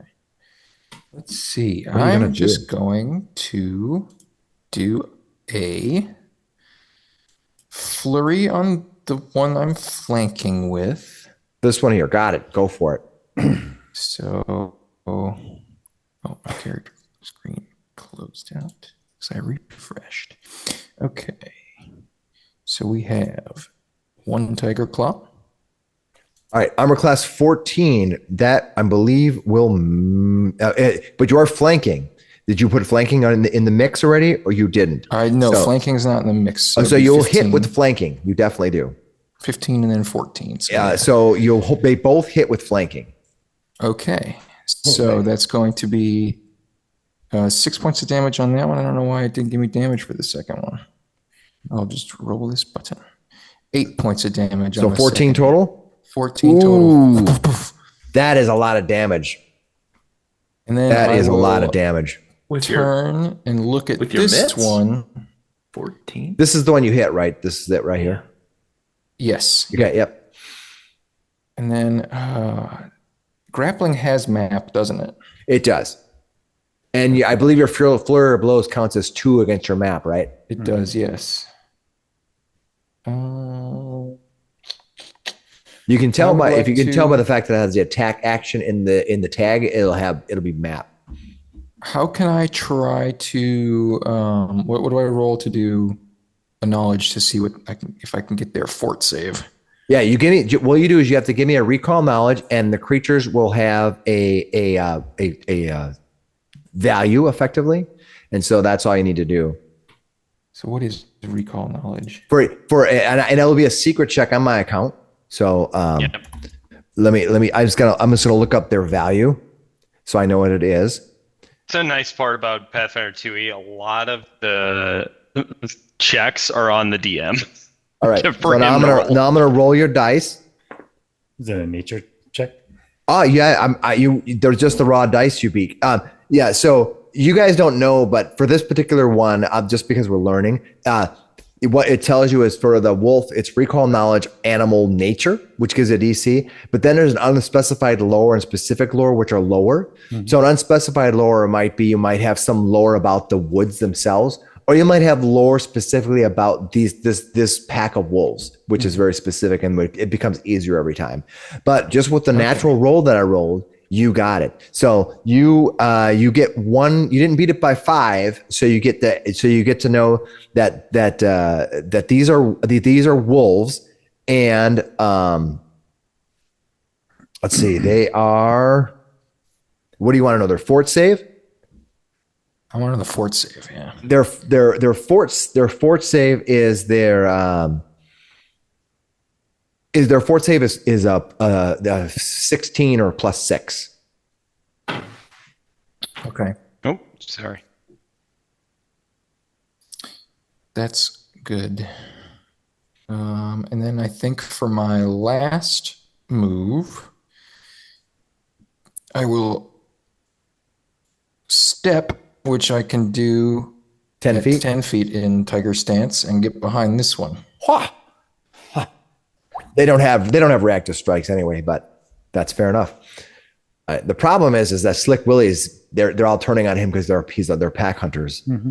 All right, that brings us to Dr. Miski. Dr. Miski, what would you like to do? You ran behind the wagon. You see Callisto and Felix have run up on top of the wagon, and she's struggling to get looks like they're going to try to flee out of here. Let's see. Battle medicine. How many actions is that? Battle medicine is one action. action. Battle medicine. Yes. Dang, okay. And it'll last. You can do it once per 24 hours on a character without feats. Yep. So I can make it. What's that? That's one of those. Am I gonna get run over by the horse if I run underneath it real quick? No, you can run around the animal. Just consider the wagon as just like an object for now until the horse is moving. 3, Oh no, they're gonna 4, run over me. 5. I go up to Slick Willy. With one move, I'm gonna use my Try to battle medicine him. Yep.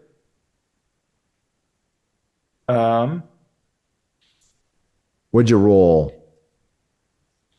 What did I roll? It's the same with? DC as the treat wounds and restores a corresponding amount of hit points. Okay, as a chirurgeon alchemist, I use my crafting for this. I rolled really bad. Look at that. Oh no! All right, I gotta look up treat wounds. On the die. I think that's a fail. Not I a crit. what'd you roll? A 9. 9 on the die for crafting. 2 on the die plus 7. Yikes! Treat wounds. What do you need to get for treat wounds? Just looking up again. 15. You need to be looks- trained. DC You need to have a 15? 15 for it to get 2d8. So you did not make it. Did you? But you didn't critically fail. So I don't think. I don't think. I have a hero I point. don't think I get hurt. Could You do have a hero point if you want to use it. Everyone has one hero point. Yeah, yeah. That sounds like a great way to use it. So what is that? You just You just roll re-roll, it and again. you have to take the It- next result. Yeah, it's basically like Okay. having advantage. Here goes crafting. I get a plus 7. Oh. There we go. 25. I think you critically Really? succeeded that time. 48. If you. Yes. Yeah, you get 4d8. That's a great hero point roll. Wow. Yeah. Critical success. Holy- 4d8 Tide and turner loses right the. there. All right. 4d8 healing. That was awesome. I've got some ideas on what I should do for this sheet, but let's just roll it flat. 13 points of health to Not Slick bad. Willy. Back up to full. That was awesome. So No, you've Bled done stays two, in for now. you ran forward, you did that, you have one more action remaining. It's one action Can I for just that, right? Step away. Yes, it was You a can one run action away. battle medicine. I don't think you can take a 5-foot Did I step. just flee? He can just flee. he can move. It's just if he decides only wants to move 5 feet, that's his choice. You Yeah, could. I'll move 1, 2. Yeah, if you 3, just step 4, the 5 they're not away. they're not getting reactive strikes, so it doesn't matter. Yeah. But Yeah, but I forget later that not everybody gets them. right, later on other creatures it might be better just to step. Right. Okay. Awesome. Well, Dr. Miskey does that. That brings us to Slick Willy. Slick Willy, you are feeling much better Yeah, yeah. as these creatures. Yeah, very good. Very good. He's going to That was awesome. Good save. tumble through to the other side there. All right, give me a roll. I did. All right. Oh, yep. And- Yep. Update your health bar with all 25? those delicious HP points. I thought I did. Why didn't it take? Why? Oh, There you go. Fully healed. And you have tumbled through, gaining panache. all right. So then I am. You got to do a finisher. No, because then I'll lose my panache. And it's only got 1 hit point or whatever. It looks bad. Yeah. There it is. Yeah. For this 17? game, I'm just having for this particular one, I'm just having it up on the board just because it's just easier to see. Would you hit 17? 17? That will hit. Yeah. 7 points of damage. Yeah. That will kill it. That will destroy. That will end the creature. Normally, I don't put the hit points on the board, but because we're in session 0, I'm just kind of making it easy for everyone to see what's going on. So let me end this creature's life. Poor fool. Or wolf. And then Really I will- driving home the sort of Skyrim similarities. I'll end your miserable life. I'll roll over. Never and should have come here. come to this side. All right, then you move to that side. Anything else you're going to do? That will do it. All right. That brings us to okay. That brings us to the last wolf, which is right here. Unfortunately, this guy's really missing his target here. But Brannick is in his way, and he's going to have to deal with Brannick first. So Brannick, you unfortunately are going to not get tactically attacked. Brannick is being attacked. Oh my goodness! I rolled a natural 20. Oh no. Brannick, the 29 that they would hit you with would hit you and also critically hit you. You are going to take critical damage from this creature. This is serious. This creature he just snaps at you and tries mauling at you. He does 7 points of damage, but it's doubled at a critical hit for 14 damage. Oof. Ouch. And then he gets to attack. His second thing he's going to do is he gets to do a trip attempt. So he's going to do an athletics check against your. I rolled an 11, and then the wolf's athletics is athletics is 5. Did they get a special bonus for that at all? No. Versus my fort, that'll do it.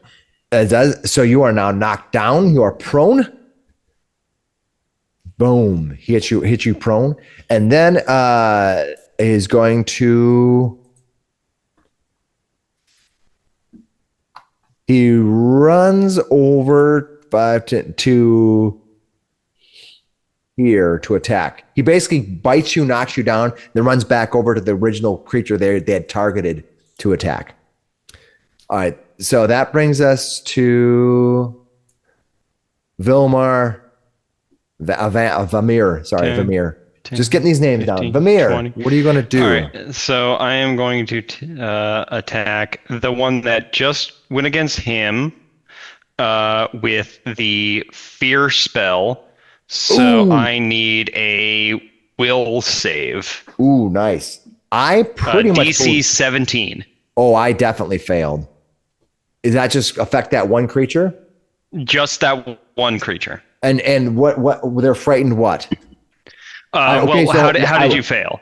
I rolled I don't think I critically failed because I rolled a 7, and it is against it's a will save, right? Which I rolled a 12. So you rolled a 12, so that's just a success. So he is frightened 1.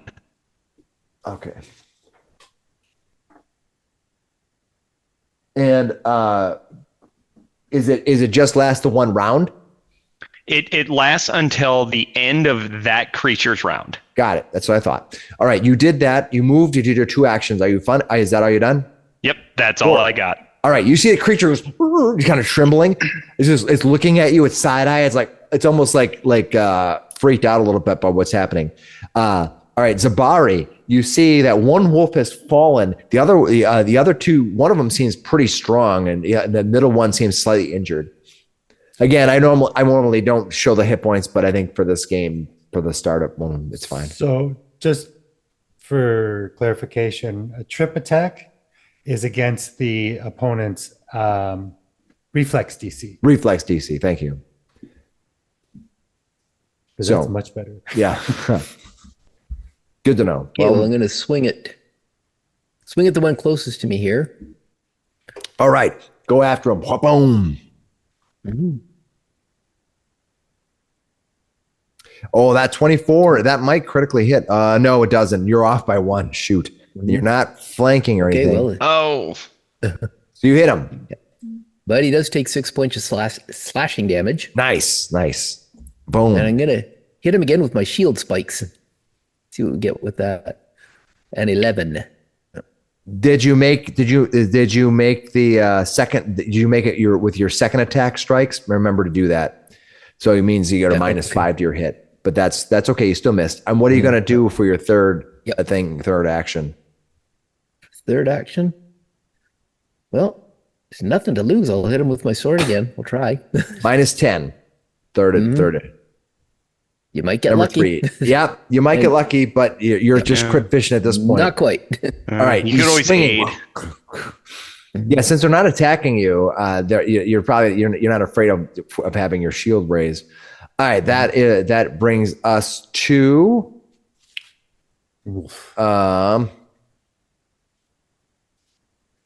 Gotta roll 1, 2, 3, 4, 5, 6, 1, 2, 2 it is. All right. The first thing that happens is this one here is going to attack, but he's going to attack Zabari. Turns around and it's maw snapping at you. Oh, but I rolled terribly. I only rolled a 2. plus 9 is 11. Trying to bite at you. It's going to try to do a second attack on Zabari as well. But this one is at a -5 plus 4. Roll the 3. Terrible. Boom.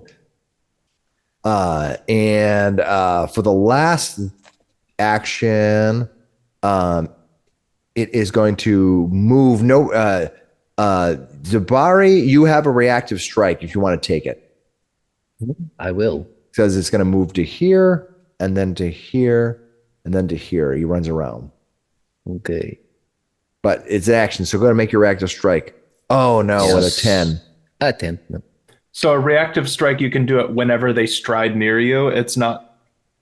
It's whenever they leave a space that you threaten. Okay. Also, if they do a manipulate action, if anything has the tag of manipulate or stride or move, then so like casting a spell right next to them, if they have a reactive strike, they can use it. Yeah. So Zabari got a reactive strike, even though the wolf never left his range. It's just he moved out of the space under threat. He moved out of his threatened space, so he gets an reactive strike. What's that? They do have one. The wolves have a Well, no, Zabari. Fighter does. Zabari just made it. I was explaining to Eric was asking why he got his reactive strike just by circling the outside, and I basically had this wolf move specifically so I can explain that. But because he was versus in D&D, for example, that in D&D a creature can move all around you, but you never get a reactive strike. But this creature, the moment he moves out of a range in Pathfinder, they get a reactive strike. Okay, now, so I didn't know he had one. Yeah. Fighters automatically get one? Fighters do, yes. Okay. Fighters get a reactive strike. And I think they may be the only one that I'm aware of that gets a reactive strike at level 1 right away for free. I think so. I think you have to, other than fighters, I think you have to take some sort of a feat for it. There's 25 classes now in Pathfinder, and I don't know. It's cool, but some of the newest ones I have not kept up with. They look really cool, but I'll get to them, which is why we're playing with Player Core 1 and 2 right now. If we do another adventure with Pathfinder after this, if we really like it, then I'll open it up a little bit by a little bit so I can read up on it. I still want a kineticist. Yeah, I know. But they're kind of one-trick ponies in a way. They're kind of fun. All right, so that is Zabari. That was that wolf who attacked once, attacked twice, and ran around you. The other wolf gets to go. This wolf is currently frightened 1, so he has the end of his last turn. Yeah, the end of this turn. Yes, He's going to run over here. He's going to take a step 2 here, and he's going to attack Zabari. Unfortunately, he's frightened 1, so he has to do it with a -1 to his hit. But I rolled a 17, but here's the thing. 17 plus 8 is going to be 25. I tried my best, Zabari. What's your armor class right now, Zabari? 18. All right, so so that's going to miss you at 20. That's going to 25 going to miss the crit, but he's still going to hit you. So buckle up. Because he's gonna do some damage. He's gonna do 4 points of damage. However, I'm sorry, what? He's gonna do 4 points of damage to Zabari, and then he gets a knockdown attempt, which failed miserably. All right, so that is now Brannick. Brannick, you are flat on your duff. What do you want to do? I will spend an action point to get up. All right. Since kip up is like a skill you get way later, it's like a really bad kip up. He's like he kips up and then he kind of falls forward on his hands and knees a little bit. Yeah. And then he runs over to this wolf that's still got some fire on it because he's like, oh yes, embrace the flames. I apologize that he did not take his damage, so let me do that for him. And I did not make a save because I forgot. So Brannick, remember, resistant. He did not make his flat not check. Immune. Thanks for reminding me. And then I will do a good old flurry. Oh, 26. I think you critically hit him. Yeah, 20. Let me see here. His armor class is 15. You rolled a 20. Yeah. You critically hit him.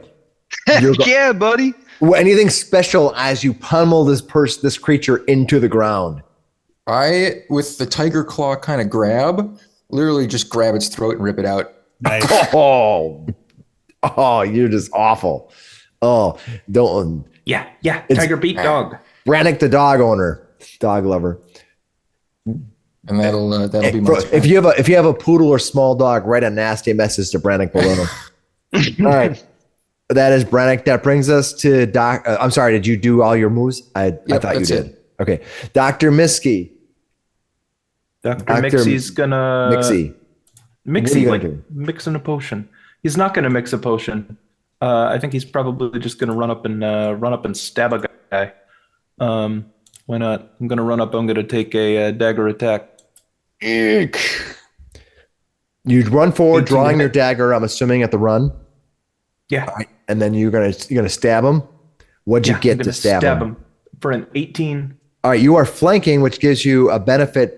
Minus 2 to his armor class, 20 to hit. which gives you, which means his armor class is 13 versus 18. So you did a solid hit. Go for it. Nice. I do 2 points of piercing. Nice. Okay. I'll go ahead and I'll take a second dagger attack. 11 to hit.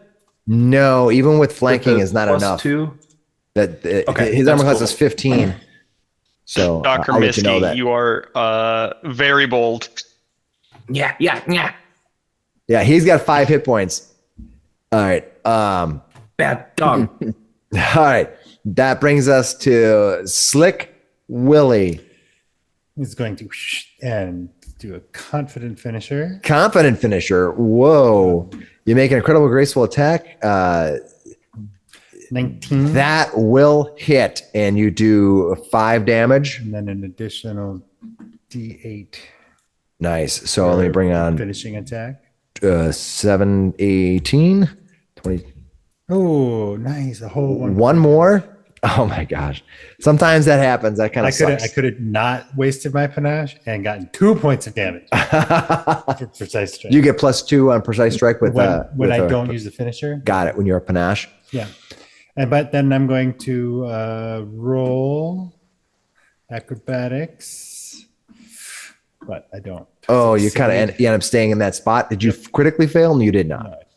All right. So you that is that. It is the wolf's turn.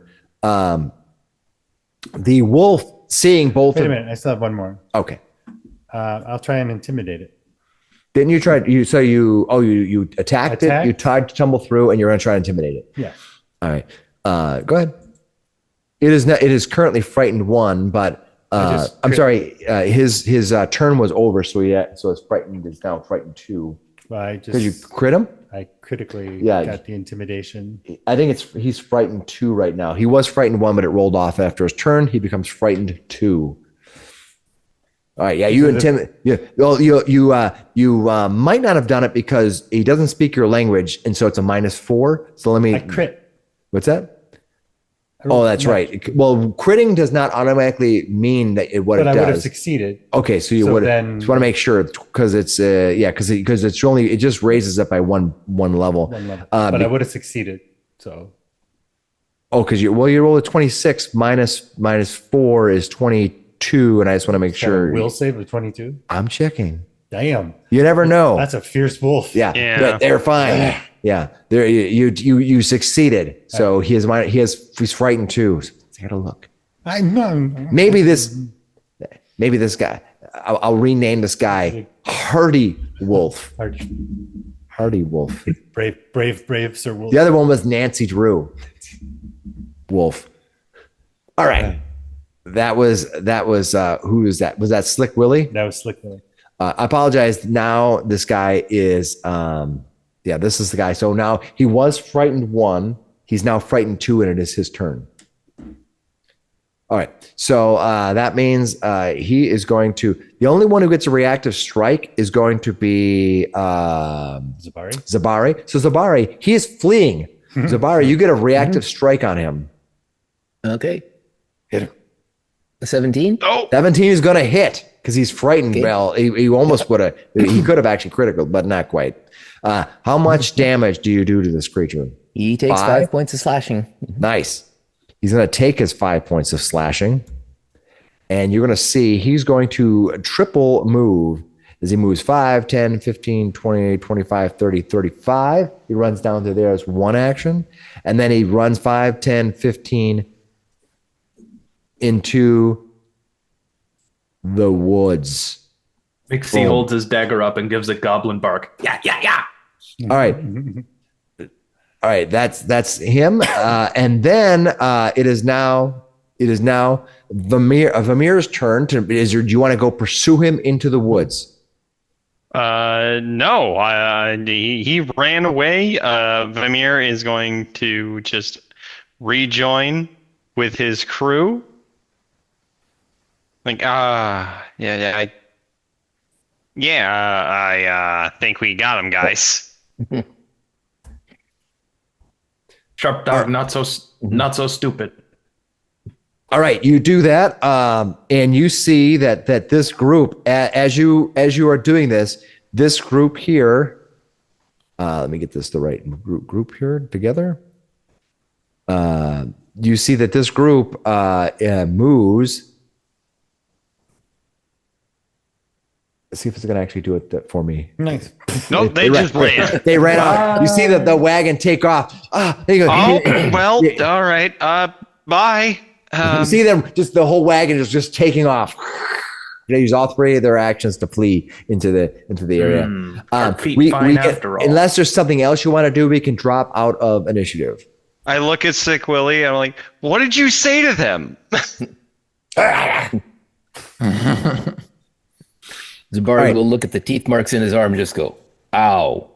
All right. As a reminder, as we kind of wrap up this kind of intro, and I'll see how things go. I believe one of them had told you that they came from the soap shop. What are the wolves did? Cool. Yeah. They're very congenial and clean wolves. So they definitely have. You could have put some wolf pelts on them. So you have two fallen wolves here. If you have the ability to dress the wounds, you certainly can and try to pull the wolves off. All right. Yeah. All right. I don't have survival. Anybody have survival where they can do that? I'm trained in survival. I do. Medical and repair and crafting. I've got 3 different crafting kits. I'm sure I could find something to skin a wolf in here. I got survival and crafting. Yeah. What would you want? What do you have? I have a +7 in crafting and a +5 in survival. I've got a 7 in crafting, but I got a 3 in survival. I don't know if that would be a crafting task or not. Honestly, I didn't consider this, so I'm not sure what we need to do. So it's going to look up survival. We're making pelts? I'm assuming you're trying to skin them. We're trying to skin them. Yeah. See what they have. Cover tracks, or. Well, I'll tell you what. I will look up the rules on it for next time, and we'll kind of see if you have like a pelt or something, and how we can do that. Because it's a. Just a session 0. If there's a chance to succeed, we'll say you succeeded just for the game sake, just to have fun. Whereas if it's the difficulties outside of, like, if you need to be trained and you're not trained, is anybody trained in survival? Yeah. Okay. I am trained in survival. Okay. So you're probably going to be able to do it. We'll figure out what that means for the wolf pelt and what it's worth. But you're able to spend about a certain amount of time, depending on what I find out, probably, I'm guessing 10 minutes per pelt, to pull the pelts off of the wolves. Sure, the goblins get some wolf meat. Yeah, you can eat some wolf meat if you want. Yeah, we know that Iron They're Gut's not not using gonna it anymore. As I'm carving off, like, as I'm like trying to get like the pelt, I'm like, get back off! Come on. It's good. It's good. He's using his teeth. By the way, if you happen to know what the rules are for skinning creatures and what they can get for it, let us know. Otherwise, I'm going to look it up over the week. That zoo Battle Zoo Bestiary. Battle Zoo. That's written by Mark, who is one of the. What's that? From Roll for Combat. Roll for Combat. Yeah, they have a parts. They have a whole parts library for it, which it's fantastic. It's neat. But I'm trying to keep this game a little bit more basic. So that is something to look up. Yeah. So all right. Our foes. All right, cool. So anyway, so we completed our initial kind of trial combat here. Wanted to get feedback on a few things. Did you guys have fun with your characters so far? Anything immediately stick out to you, like it sucks, or you only had one combat, so I don't know how much it can suck, but it's just gotta. Yeah, I think we're just gonna have to kind of see. I think baseline, at least the 5 of us have a pretty good party composition. I can't wait to see what Nate wants to bring in. Me too. It'll be fun. No, I mean, I think for the most part, you guys have the group has most things covered. It's not like you're blatantly, you don't have any healer, or you don't have a fighter, or you don't have a somebody who could sneak around or something. So I can sneak. That's what I'm saying. I think you have all the basics covered. So I'm sure he'll have a lot of opportunities to do something. What do you guys think? How did the hex map work? Good. I like the hex map. Interesting.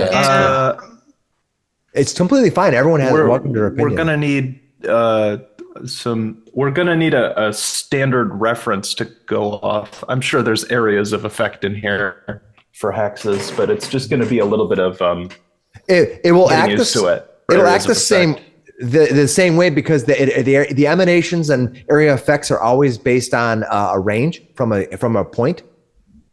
Yeah. So I'd be able to draw a circle, and then if it covers 2/3 of the hex, then it counts. More than half of the hex. Yeah, half of it. Yeah, I think once again, like, we're just gonna have to get ready and get accustomed to the 3-action economy. Sure. And that's just, we've been playing 5e, so it's just like, what are we doing with that 3rd action? How do we build that? How do we do that? That's just kind of like the thing we need to get used to. Correct. Yeah. And my alchemist, the alchemist is going to be a little weird. It looks like they're using the remastered version of the alchemy sheet. So I'll have to do a few of those things a little by hand, because the vial is it's like a special attack that's changed by feats and stuff. So I'll just have to make sure you're aware of how the chirurgeon uses their versatile vials. Because basically, I have a little exploding healer thing. I can throw healing 20 feet by default at level 1 here. So you should have it. Let's see. I'll let you know some of the weird stuff that doesn't quite work with the sheet. Yeah, that versatile vial to start. We'll definitely figure out how to make that work, because I want to be able to use them as much as possible. All right, it should be a fun party. Yeah, we'll have to see how everybody. Just double checking. I have player core 1 and 2 hooked up and turned on, so you should be fine. I definitely have the old Pathfinder books also as part of the thing, so I want to make sure that you have it's turned on. So you should be good to pick those. Let me know if we can't figure that out. All right. Well, thanks for everybody for joining us. We were able to get our session 0 done. We were able to pick up the basic rules, characters created, and we had a initial encounter just before you got the Belham to kind of get a feel. I got kicked in the head. That was pretty funny, though. I have to. I thought that was hilarious, and the fact that the thing critical, it could have put you solved out the problem. Because. Yeah. All right. Otherwise, everyone have a good night. We'll see you, and we're going to start the session 1. We'll start the actual adventure. So until then, I'll see you next week, and have a good night. Sweet. Bye. Ooh.